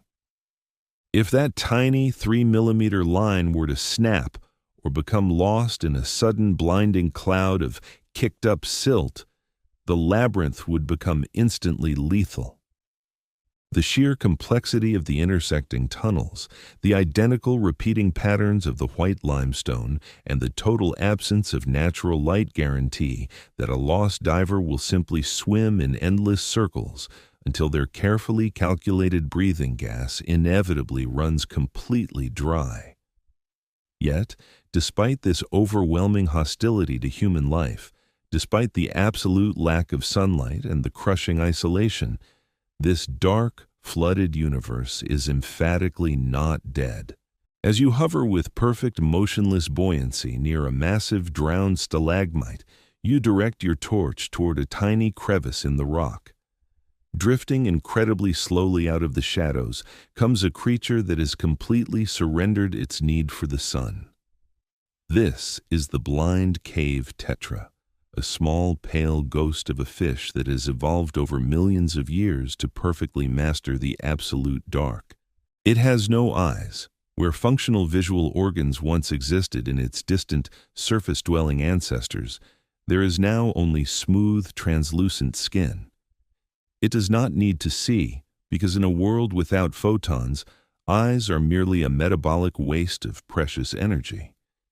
Instead, its entire body is a highly sensitive sensory array, capable of detecting the most microscopic changes in water pressure and chemical composition.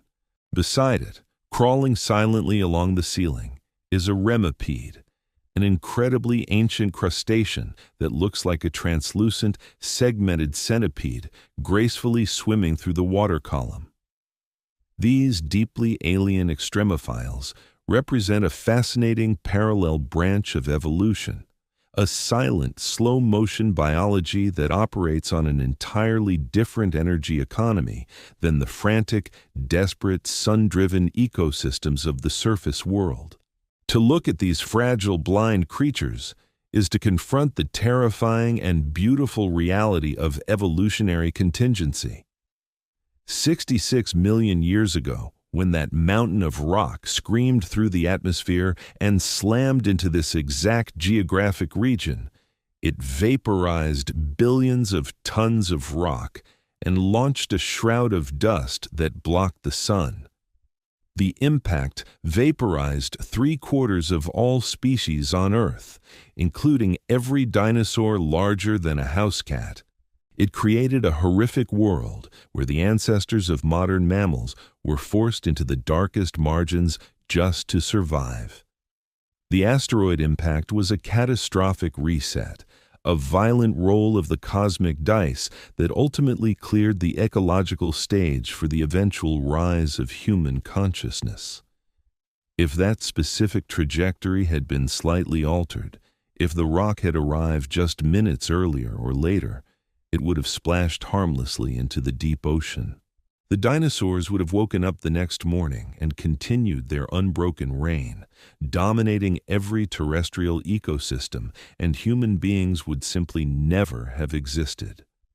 But down here, deep inside the very bedrock fractured by that exact apocalyptic collision, the remipedes and the blind cavefish tell a profoundly different story. They do not care about the asteroid. They do not care about the rise of mammals or the noisy expansion of human civilization. Their world was entirely dark before the impact. It remained completely dark during the raging firestorms, and it remains perfectly dark today.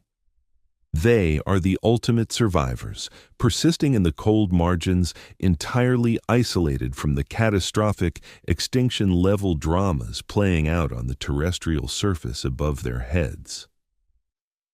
There is a profound, deeply liberating philosophical peace to be discovered in this realization. We are culturally conditioned to believe that observation is the fundamental metric of reality. that things only truly exist if they are seen, measured, and fully understood by the human mind.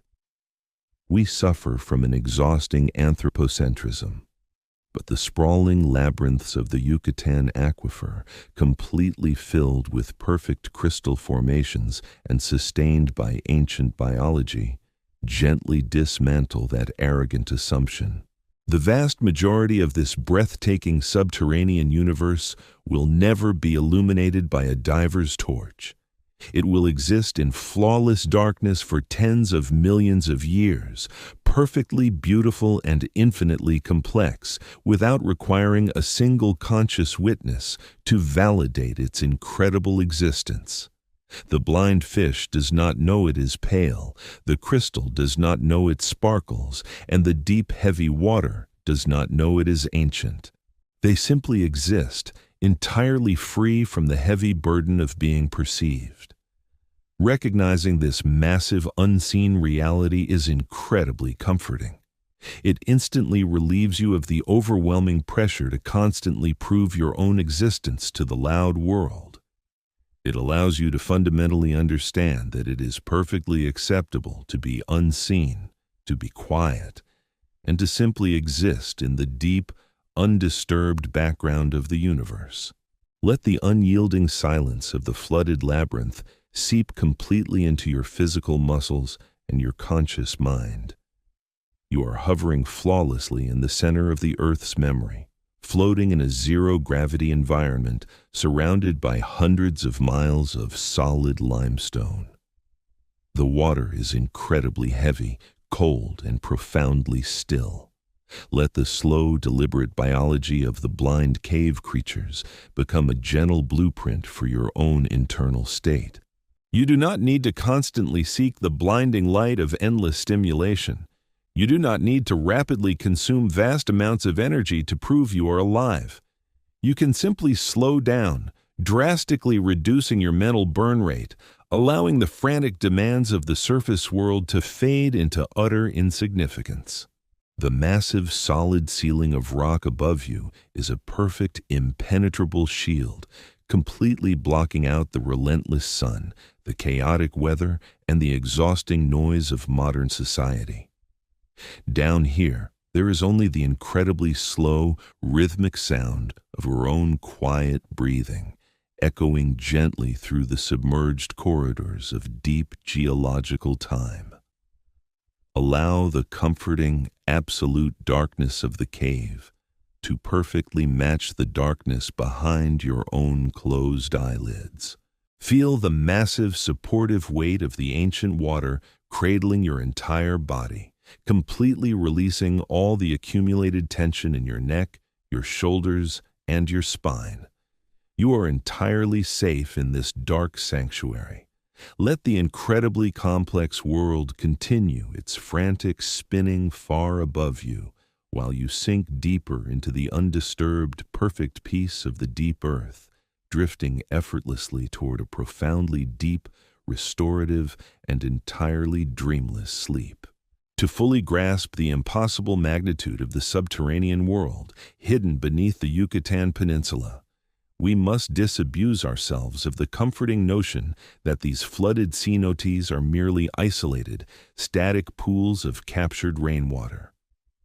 They are not stagnant ponds. They are, in fact, the scattered, visible skylights of a massive, hyper-complex, slow-moving subterranean river system.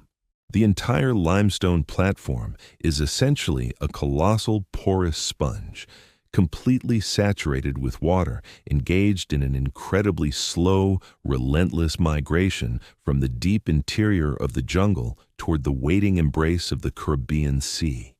This invisible aquatic migration operates on a timescale defying human observation.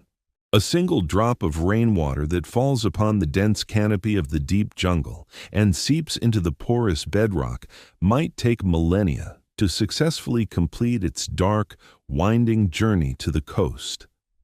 As you hover perfectly weightless inside one of the main arterial tunnels of a system like Sac Acton, recognized as one of the longest underwater cave systems on the planet, you can actually feel the faint, almost imperceptible breath of the earth.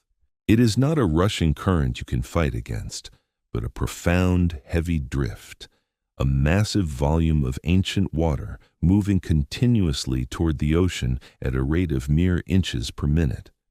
It is the slow bleeding of the continent.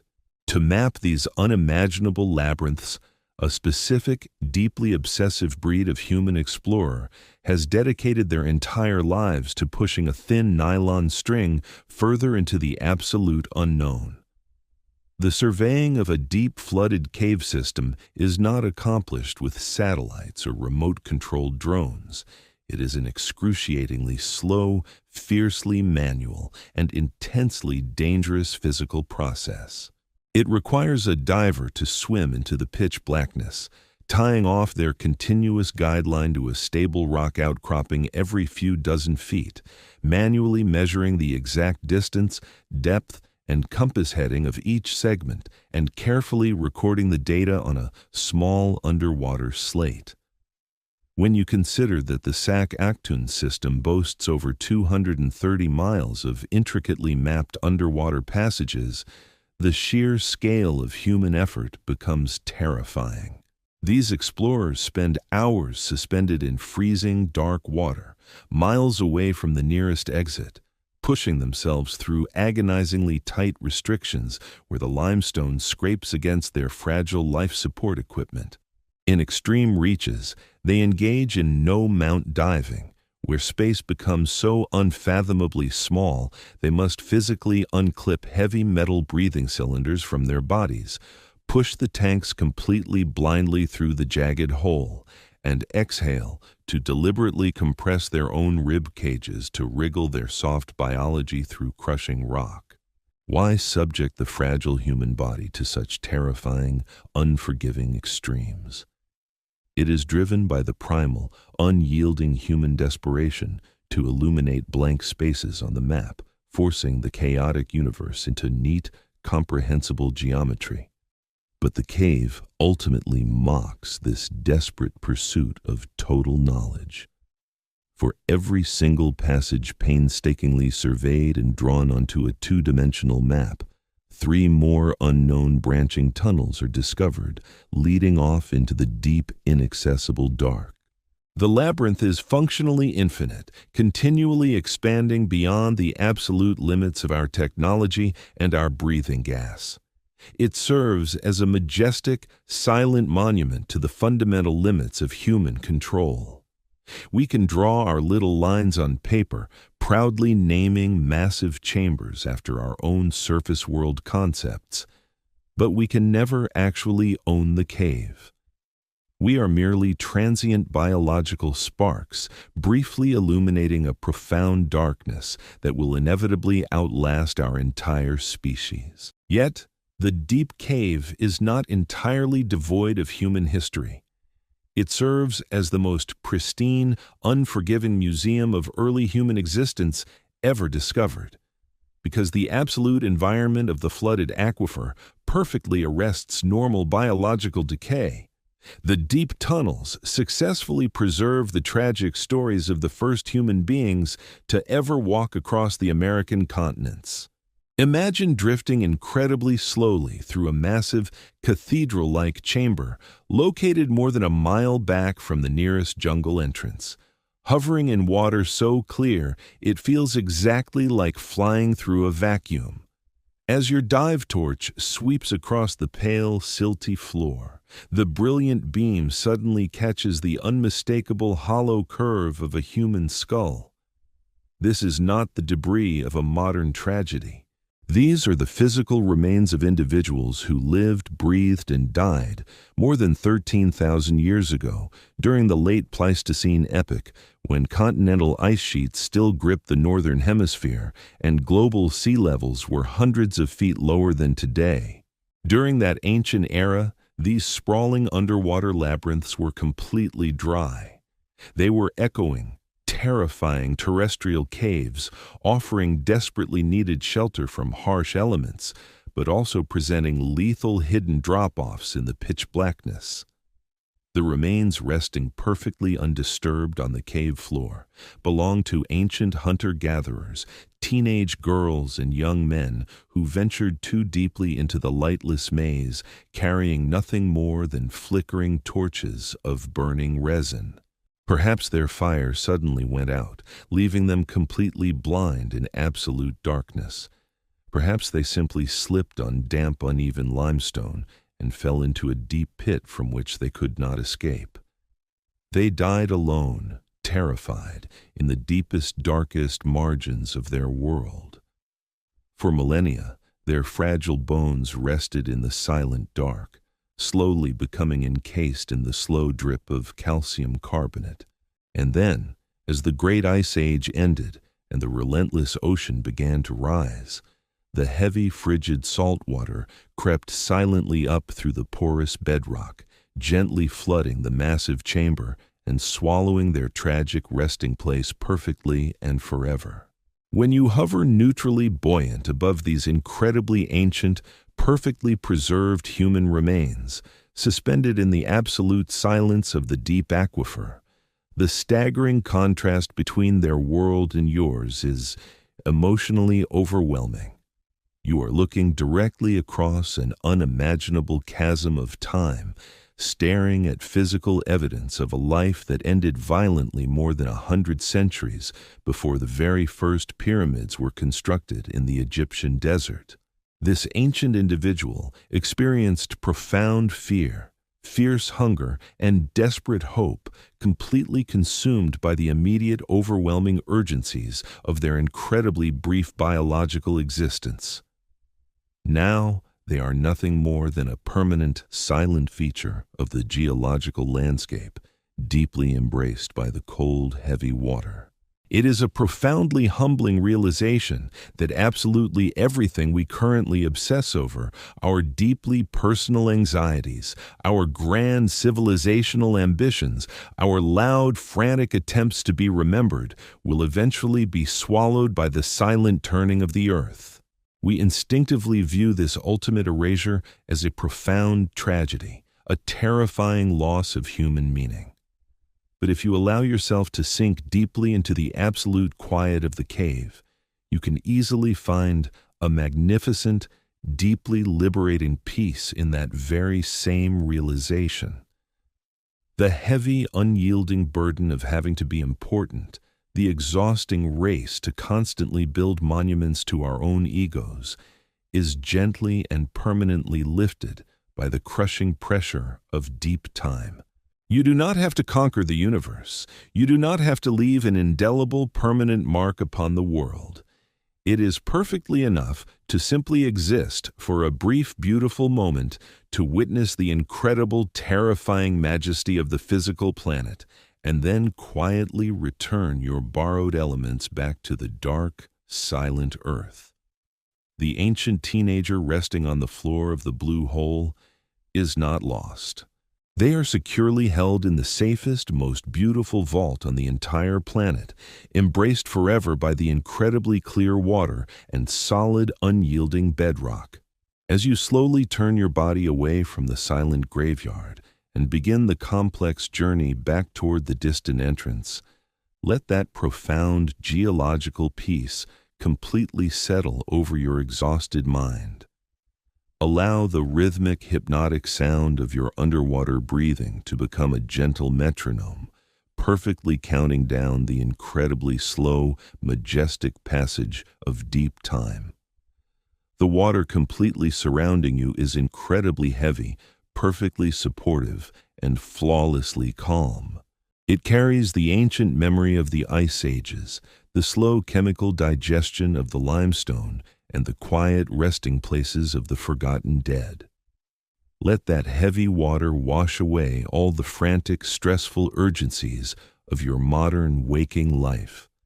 Let the absolute darkness of the deep cave beautifully match the comforting, protective darkness closing perfectly behind your heavy eyelids.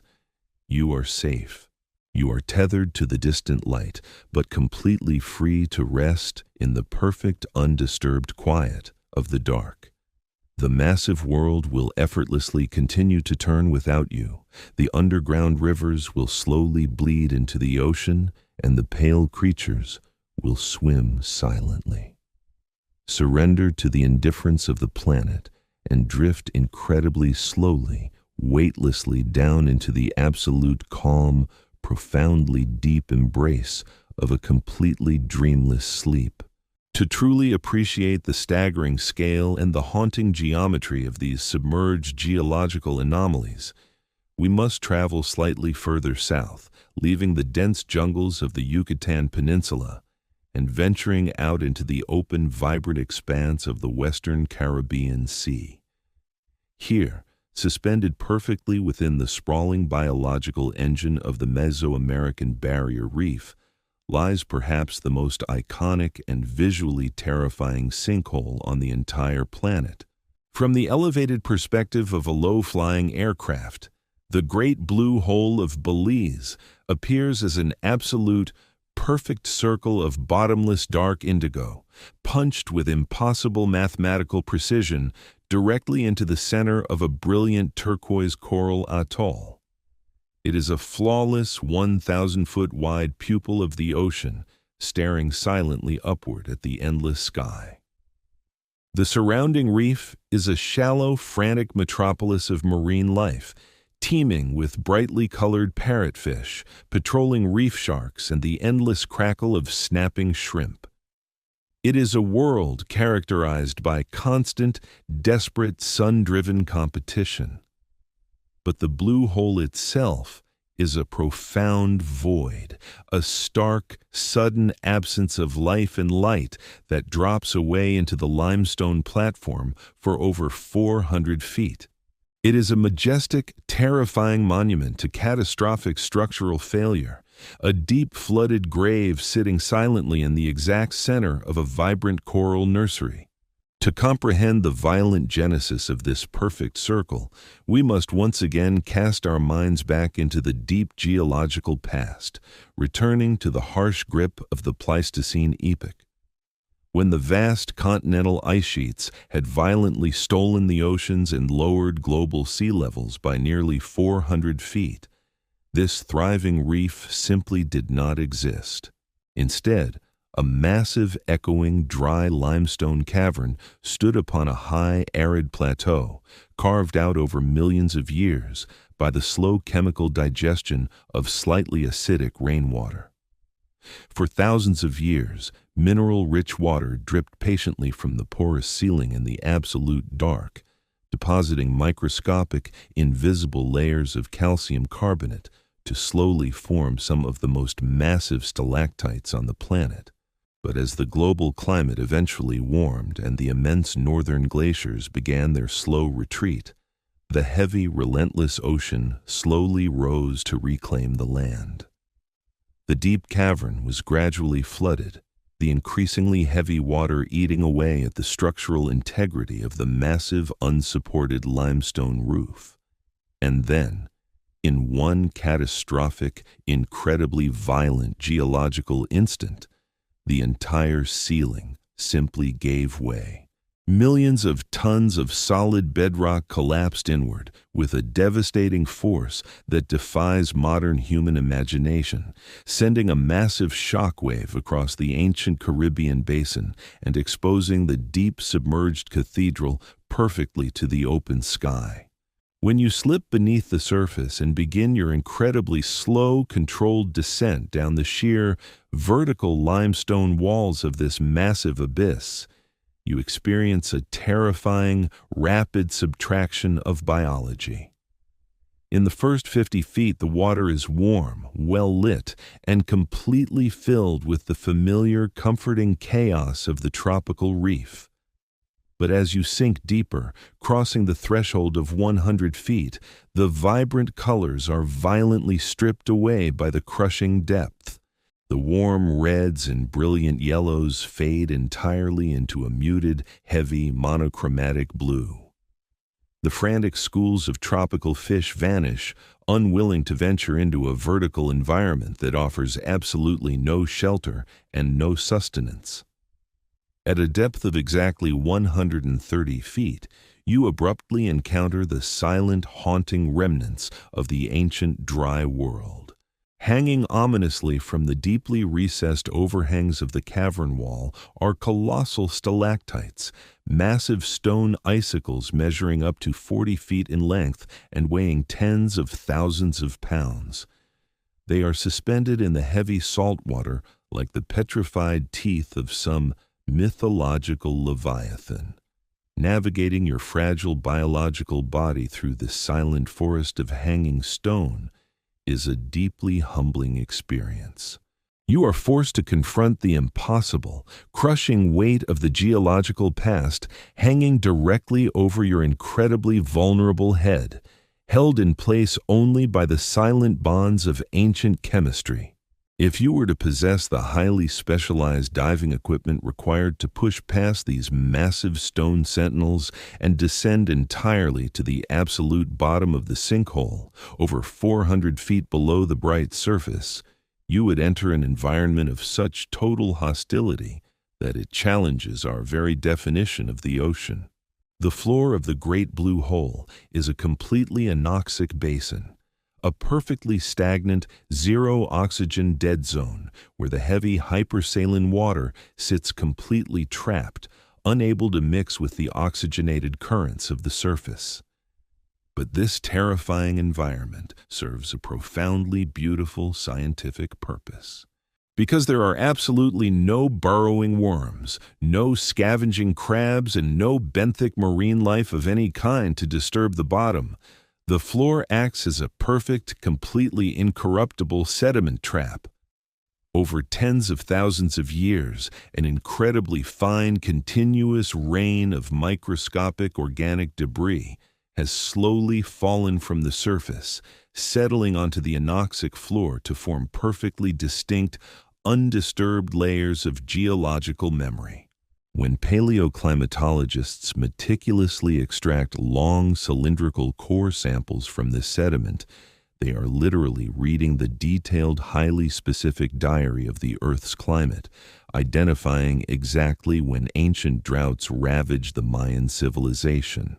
But perhaps the most profound realization comes from how this deep abyss records the absolute most violent, chaotic events of the surface world. The massive, devastating Caribbean hurricanes. When a Category 5 hurricane screams across the surface of the ocean, it unleashes unimaginable chaos. It tears ancient coral reefs entirely to pieces, generates towering waves of crushing destruction, and violently obliterates coastal infrastructure. But down here, 400 feet below the raging surface, in the absolute silence of the anoxic zone, that exact same apocalyptic storm barely registers. The massive churning turbulence of the surface simply causes a slightly thicker layer of pale microscopic sand to gently drift down through the water column and settle softly onto the quiet floor. The most terrifying, violent, deafening manifestation of nature's wrath is gracefully and silently reduced to a single, paper-thin millimeter of white dust resting peacefully in the eternal dark. There is an incredibly profound, deeply liberating philosophical comfort to be found in this staggering contrast. In our daily human lives, we are constantly, relentlessly buffeted by our own personal hurricanes. We experience sudden crises, massive emotional upheavals, and deeply exhausting periods of chaotic turbulence. When we are caught inside these violent storms, they feel absolute and completely world-ending.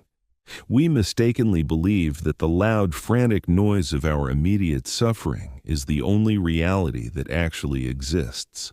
But the deep, silent, sedimentary floor of the blue hole patiently teaches us a radically different perspective. It shows us, with absolute, unyielding geological certainty, that all violence, all chaos, and all frantic, loud motion is ultimately temporary, incredibly fleeting, and remarkably superficial. The Earth possesses a massive infinite capacity to gracefully absorb even the most terrifying catastrophes, silently pulling them down into the dark, compressing their violent energy and transforming them effortlessly into perfectly flat, incredibly quiet, completely undisturbed layers of ancient memory. The massive, solid planet simply does not panic. It endures the loud, chaotic storms of the surface with perfect indifference, knowing with geological certainty that the profound, heavy silence of the abyss will always inevitably win. Recognizing this fundamental truth instantly frees you from the exhausting, impossible burden of trying to forcefully control the chaotic storms of your own waking life. You fundamentally cannot stop the hurricanes from forming. You cannot prevent the unexpected structural collapses, and you cannot force the loud, demanding world to simply be quiet. But you can actively choose exactly where you position your consciousness. You can choose to deliberately sink. You can allow your mind to slowly, gracefully descend through the heavy water column, completely bypassing the desperate competition of the shallow reef, slipping silently past the looming shadows of ancient stone and settling entirely down into the perfect zero-oxygen peace of the deep basin. Let the incredible weight of that ancient water actively press out the final lingering remnants of anxiety hiding securely within your tired muscles. Let your breathing perfectly match the slow, majestic, completely undisturbed rhythm of the silent earth. The massive limestone walls completely surrounding you are an ancient, impregnable fortress, guarding your quiet rest against all the frantic, demanding intrusions of the waking world. You are entirely safe, perfectly held, and deeply embraced by a world that has survived millions of years of violent chaos and has fundamentally chosen the heavy, perfect peace of the dark. Allow your conscious mind to become exactly like that pristine, undisturbed sedimentary floor, gracefully accepting whatever thoughts slowly drift down from the surface, completely without judgment, without resistance, and without any chaotic reaction. Simply let them settle incredibly softly into the profound, heavy dark, becoming perfectly silent layers of forgotten memory. The entire universe is unimaginably vast, incredibly ancient, and deeply, perfectly still. Surrender your tired mind entirely to that absolute, indifferent stillness, and drift incredibly slowly, completely weightlessly, down into the profound, perfectly comforting depths of a completely dreamless, undisturbed sleep. To truly comprehend the sheer, staggering diversity of these subterranean voids, we must deliberately turn our backs on the bright, wave-battered coral atolls of the open ocean and travel westward, moving deeply into the sprawling, impenetrable, and fiercely unforgiving terrestrial landmass of Andros Island in the Bahamas. Unlike the idyllic, postcard-perfect white sand beaches that gracefully characterize the outer fringes of the archipelago, the deep interior of Andros is a harsh, deeply hostile environment. It is a vast, largely unmapped expanse of dense, tangled Caribbean pine forests and vast, mosquito-choked mangrove swamps, all growing precariously atop a jagged, violently eroded limestone foundation known to geologists as dogtooth karst. The solid rock here has been so deeply pitted and chemically scoured by thousands of years of acidic rainfall that traversing it on foot is an exercise in profound physical suffering. It is a harsh, quiet landscape that actively and aggressively rejects human intrusion. But hidden perfectly within this dense, unyielding terrestrial wilderness are hundreds of inland blue holes. These are perfectly circular, completely flooded vertical shafts punched directly through the dense forest floor into the bedrock. From the elevated perspective of a passing aircraft, they look like dark, unblinking eyes, staring silently upward through the heavy green canopy. And among these deeply hidden terrestrial voids, there is one specific sinkhole that fundamentally shatters every single established rule of oceanographic and biological science. It is an anomaly so profound that it challenges our very definition of what a habitable environment on this planet can actually be. It is known simply and terrifyingly as the Black Hole of Andros. When you stand on the jagged, razor-sharp limestone rim of this particular sinkhole, the visual contrast to the oceanic blue holes is immediate and deeply unsettling. The water resting in the massive circular shaft is not a brilliant, inviting turquoise, nor is it a deep, clear indigo. It is completely, absolutely black. It looks exactly like a massive 300-foot-wide cauldron of spilled Indian ink, a dark, heavy liquid mirror that perfectly reflects the towering pine trees and the passing clouds, but completely refuses to allow the human eye to penetrate even a single inch beneath its smooth, undisturbed surface. There is no gentle sound of breaking waves here. No bright, colorful flashes of tropical reef fish darting through the shallows. The inland sinkhole is surrounded by a profound, heavy terrestrial silence, broken only by the occasional lonely call of a passing seabird or the dry rustle of the wind moving slowly through the pine needles. To carefully prepare your highly specialized dive gear at the edge of this black void is to feel a primal, deeply evolutionary hesitation. Every single biological instinct you possess screams against the unnatural act of deliberately sinking your fragile body into an opaque, lightless liquid that so perfectly resembles the absolute absence of life. But the relentless, deeply human drive to illuminate the unknown forces you to step off the jagged edge and break the black surface. The moment you slip entirely beneath the water, the intense, overwhelming claustrophobia is instantaneous. Unlike the breathtaking, limitless clarity of the coastal cenotes or the deep oceanic blue holes, the water in the upper layer of the black hole is incredibly murky, stained a dark, heavy tea color by thousands of years of decaying organic matter, leaves, and dense terrestrial vegetation falling silently from the surrounding forest canopy. The tannins released by this slow, relentless biological decay completely absorb the bright tropical sunlight. As you begin your slow, highly controlled descent down the vertical limestone wall, the ambient light decays with terrifying rapidity. By the time you reach a depth of merely 30 feet, you are completely engulfed in an oppressive, heavy twilight.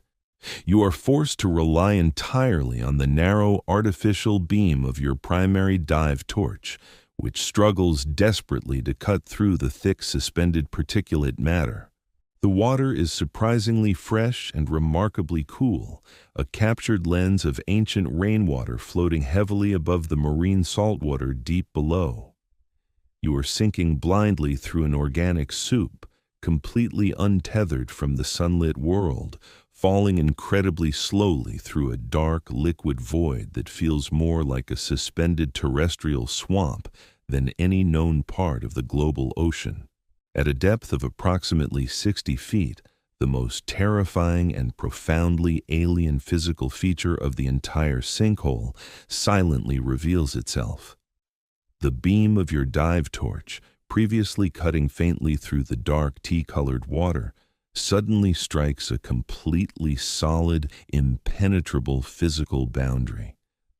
But it is not a floor made of sand or limestone rock. It is a massive, undulating 3-foot-thick layer of dense gelatinous purple slime suspended perfectly mid-water. This is not a halocline layer of distorted water density. This is a massive living biological structure. It is an incredibly dense, hyper-concentrated colony of purple sulfur bacteria, billions upon billions of extremophile microorganisms that have perfectly organized themselves into a completely opaque floating biological floor.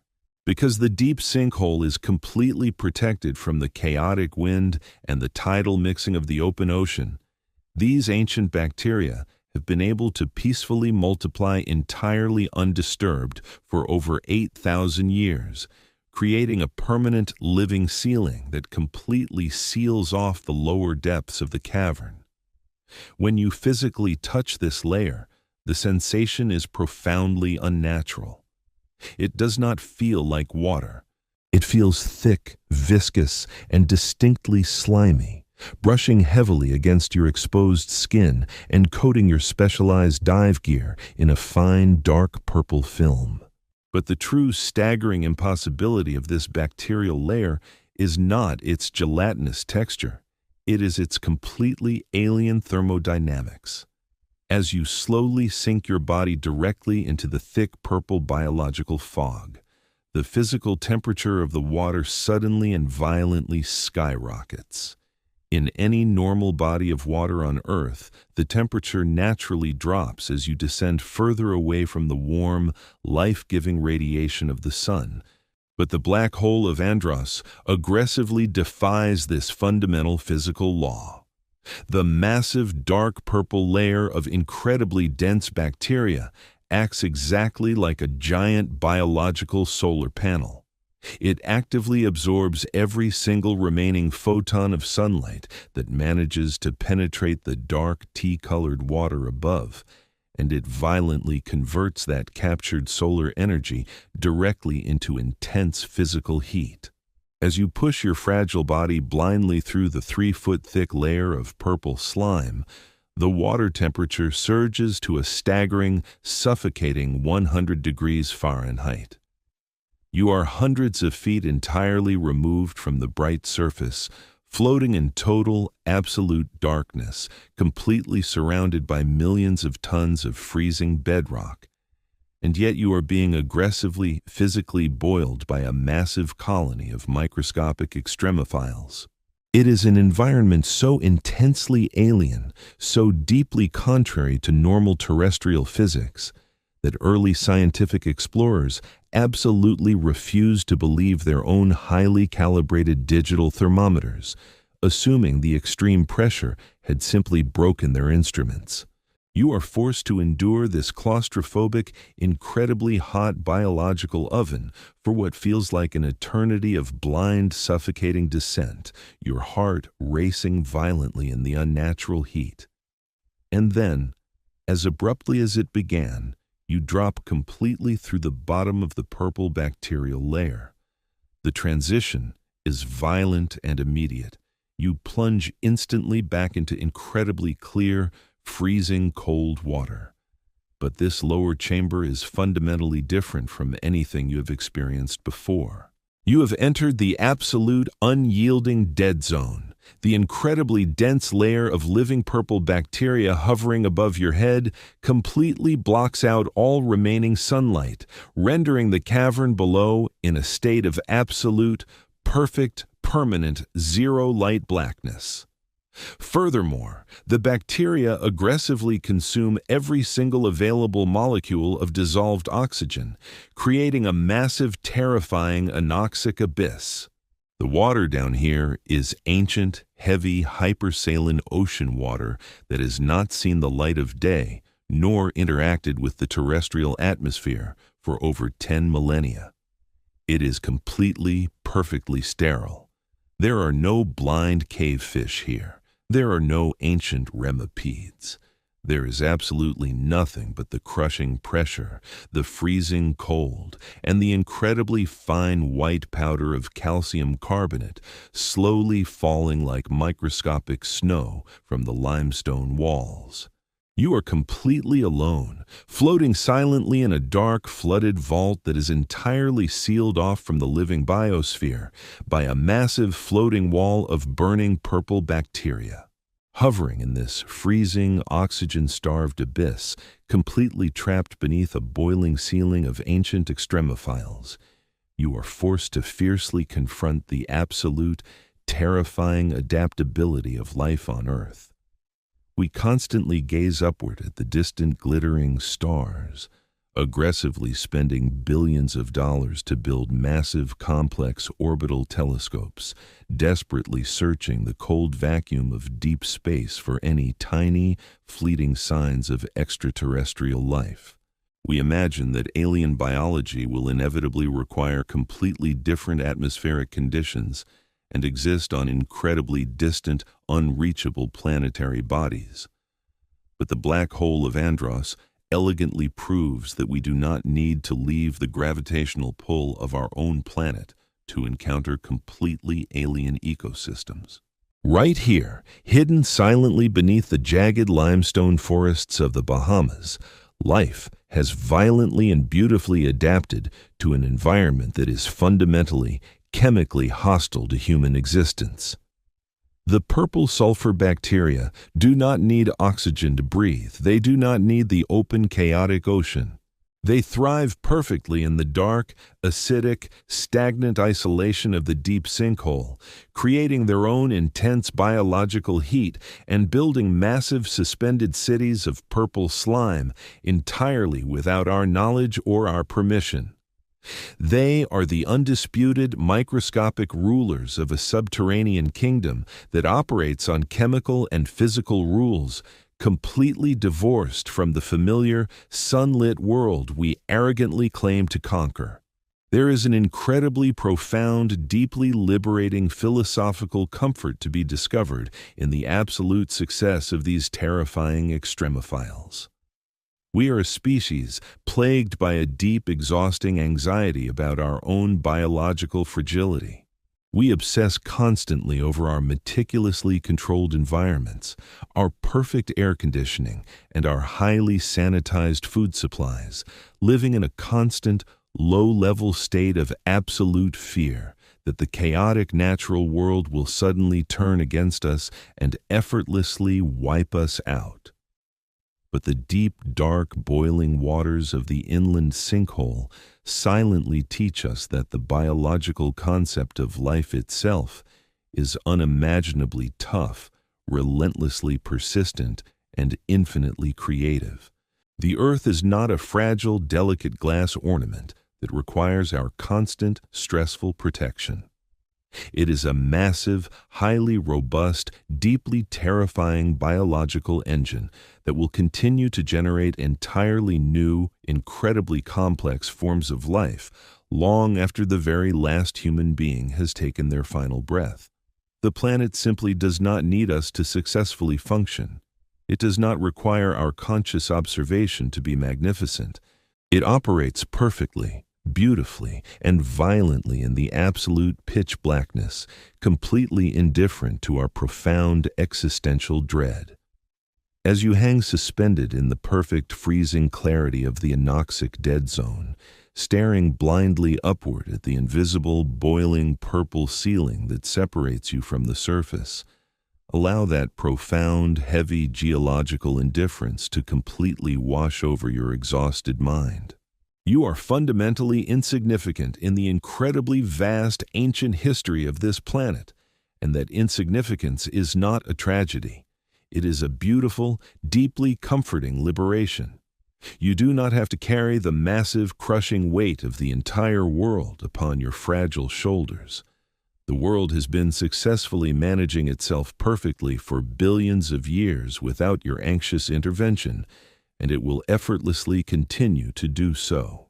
Let the extreme, absolute isolation of the deep cave become a perfect, impenetrable shield against the loud, demanding, never-ending chaos of your daily life. The frantic noise of human civilization cannot possibly penetrate the massive, dense layer of purple bacteria. The stressful, overwhelming demands of the terrestrial surface are completely stripped away by the crushing hydrostatic pressure of the deep water column. You are entirely safe down here in the dark, perfectly isolated, completely suspended in a silent ancient void that demands absolutely nothing of you. Let your breathing perfectly match the incredibly slow, deep, unchanging stillness of the heavy anoxic water. Allow the freezing cold of the deep abyss to actively numb the lingering painful tension hiding quietly in your exhausted muscles. Release your desperate, unyielding grip on the desperate need to constantly control your environment, and simply allow yourself to exist completely passively, drifting incredibly slowly, weightlessly down into the profound, perfect, heavily protected embrace of a completely undisturbed, dreamless sleep.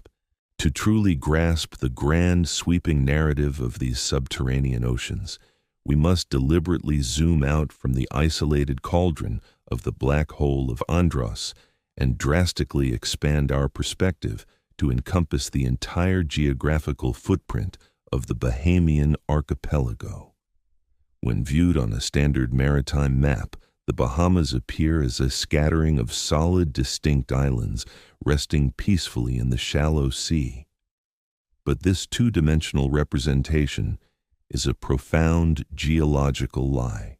The islands you see above the waves are merely the very highest sun-baked tips of a colossal, hyperporous mountain range composed entirely of death.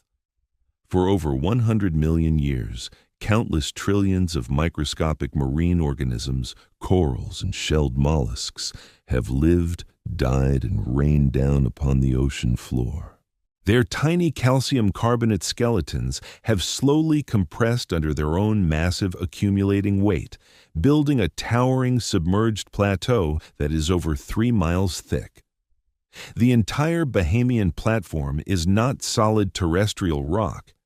It is an impossibly vast, rigid chemical sponge, completely riddled with millions of miles of microscopic fractures, twisting vertical chimneys, and sprawling horizontal caverns. Because this massive 3-mile thick sponge is completely submerged in the ocean, it is permanently subjected to the invisible, overwhelmingly powerful mechanics of the broader solar system.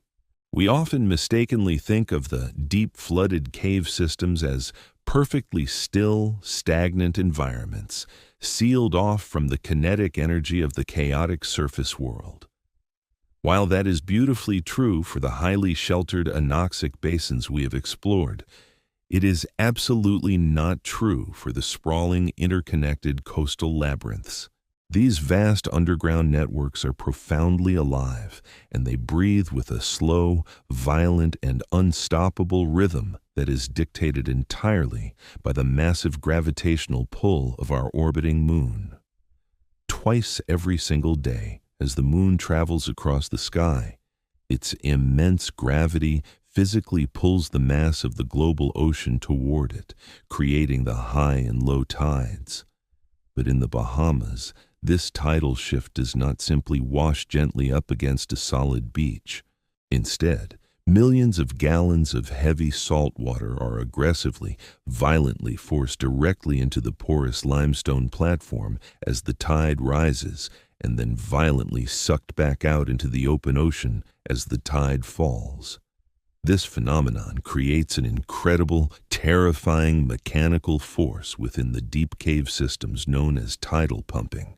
If you were to hover in the crystal clear water near the main oceanic entrance of a coastal blue hole during a major tidal shift, you would bear witness to one of the most frightening displays of raw, natural kinetic energy on the planet. As the ocean tide begins to fall, the blue hole literally erupts. The unimaginable volume of water compressed inside miles of subterranean tunnels is forcefully expelled into the open sea. The previously calm surface of the sinkhole suddenly boils and churns with violent white water, creating a massive underwater river that blasts outward with the physical force of raging terrestrial rapids. Millions of tiny silvery fish are violently swept out of the cavern and spun helplessly in the intense swirling vortexes of the outflow.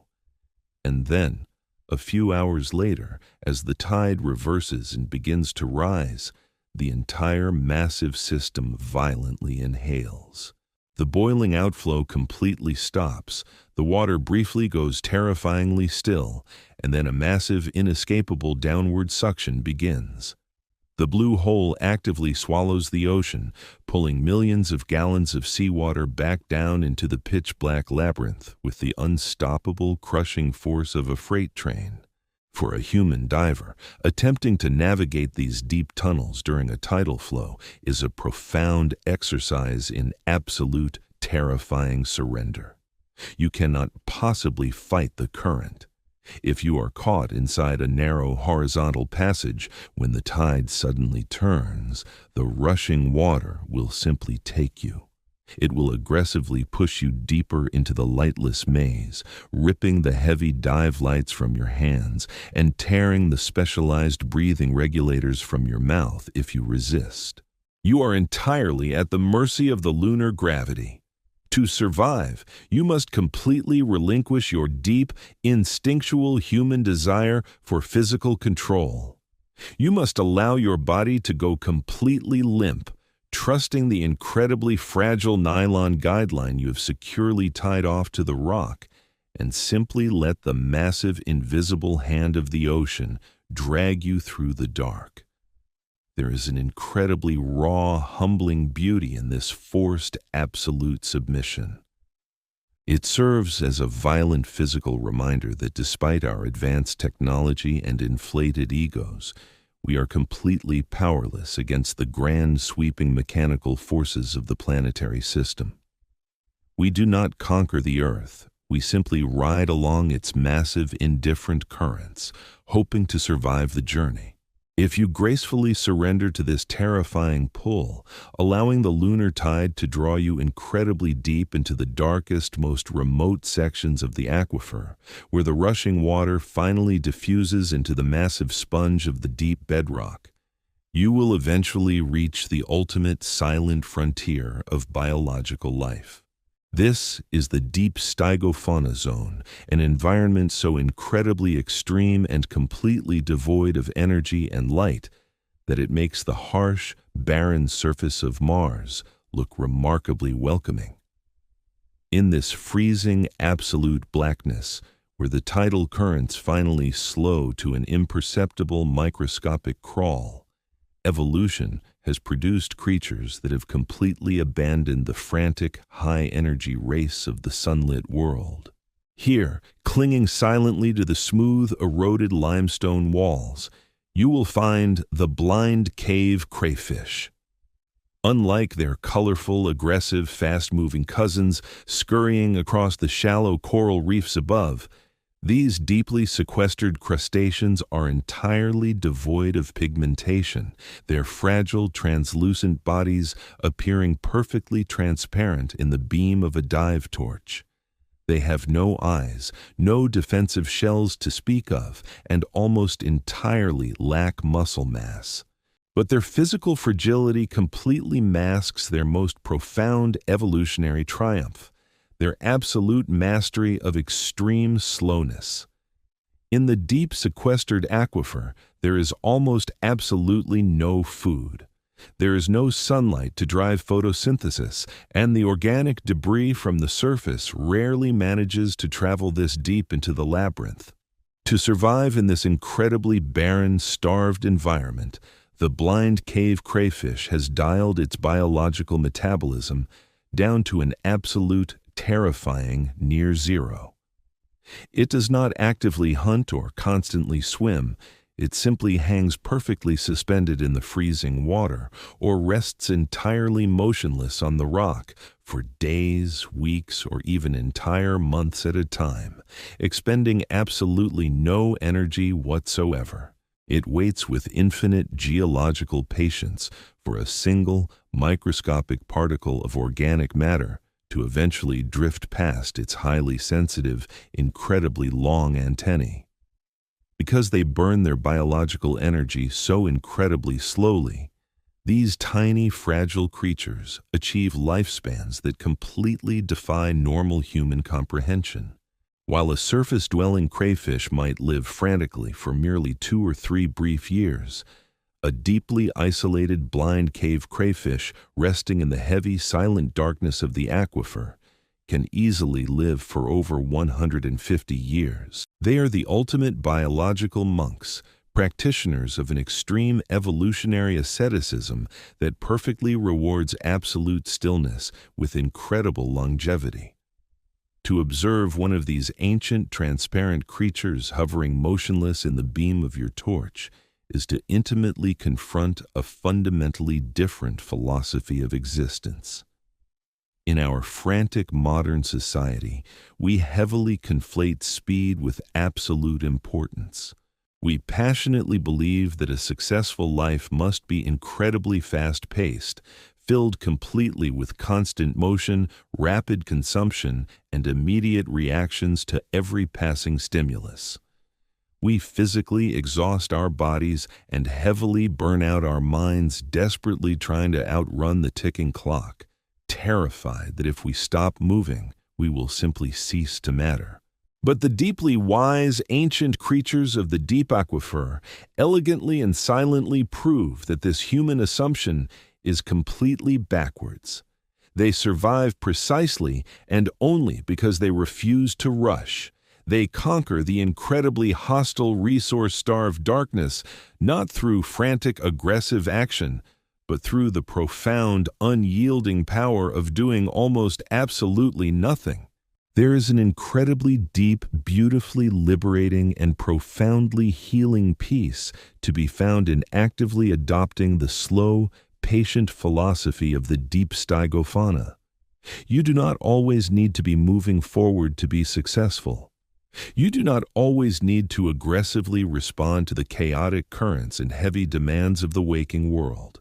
Sometimes, the most powerful, resilient thing you can possibly do is to simply stop, lower your internal metabolic burn rate, and allow the chaotic world to rush blindly past you in the dark.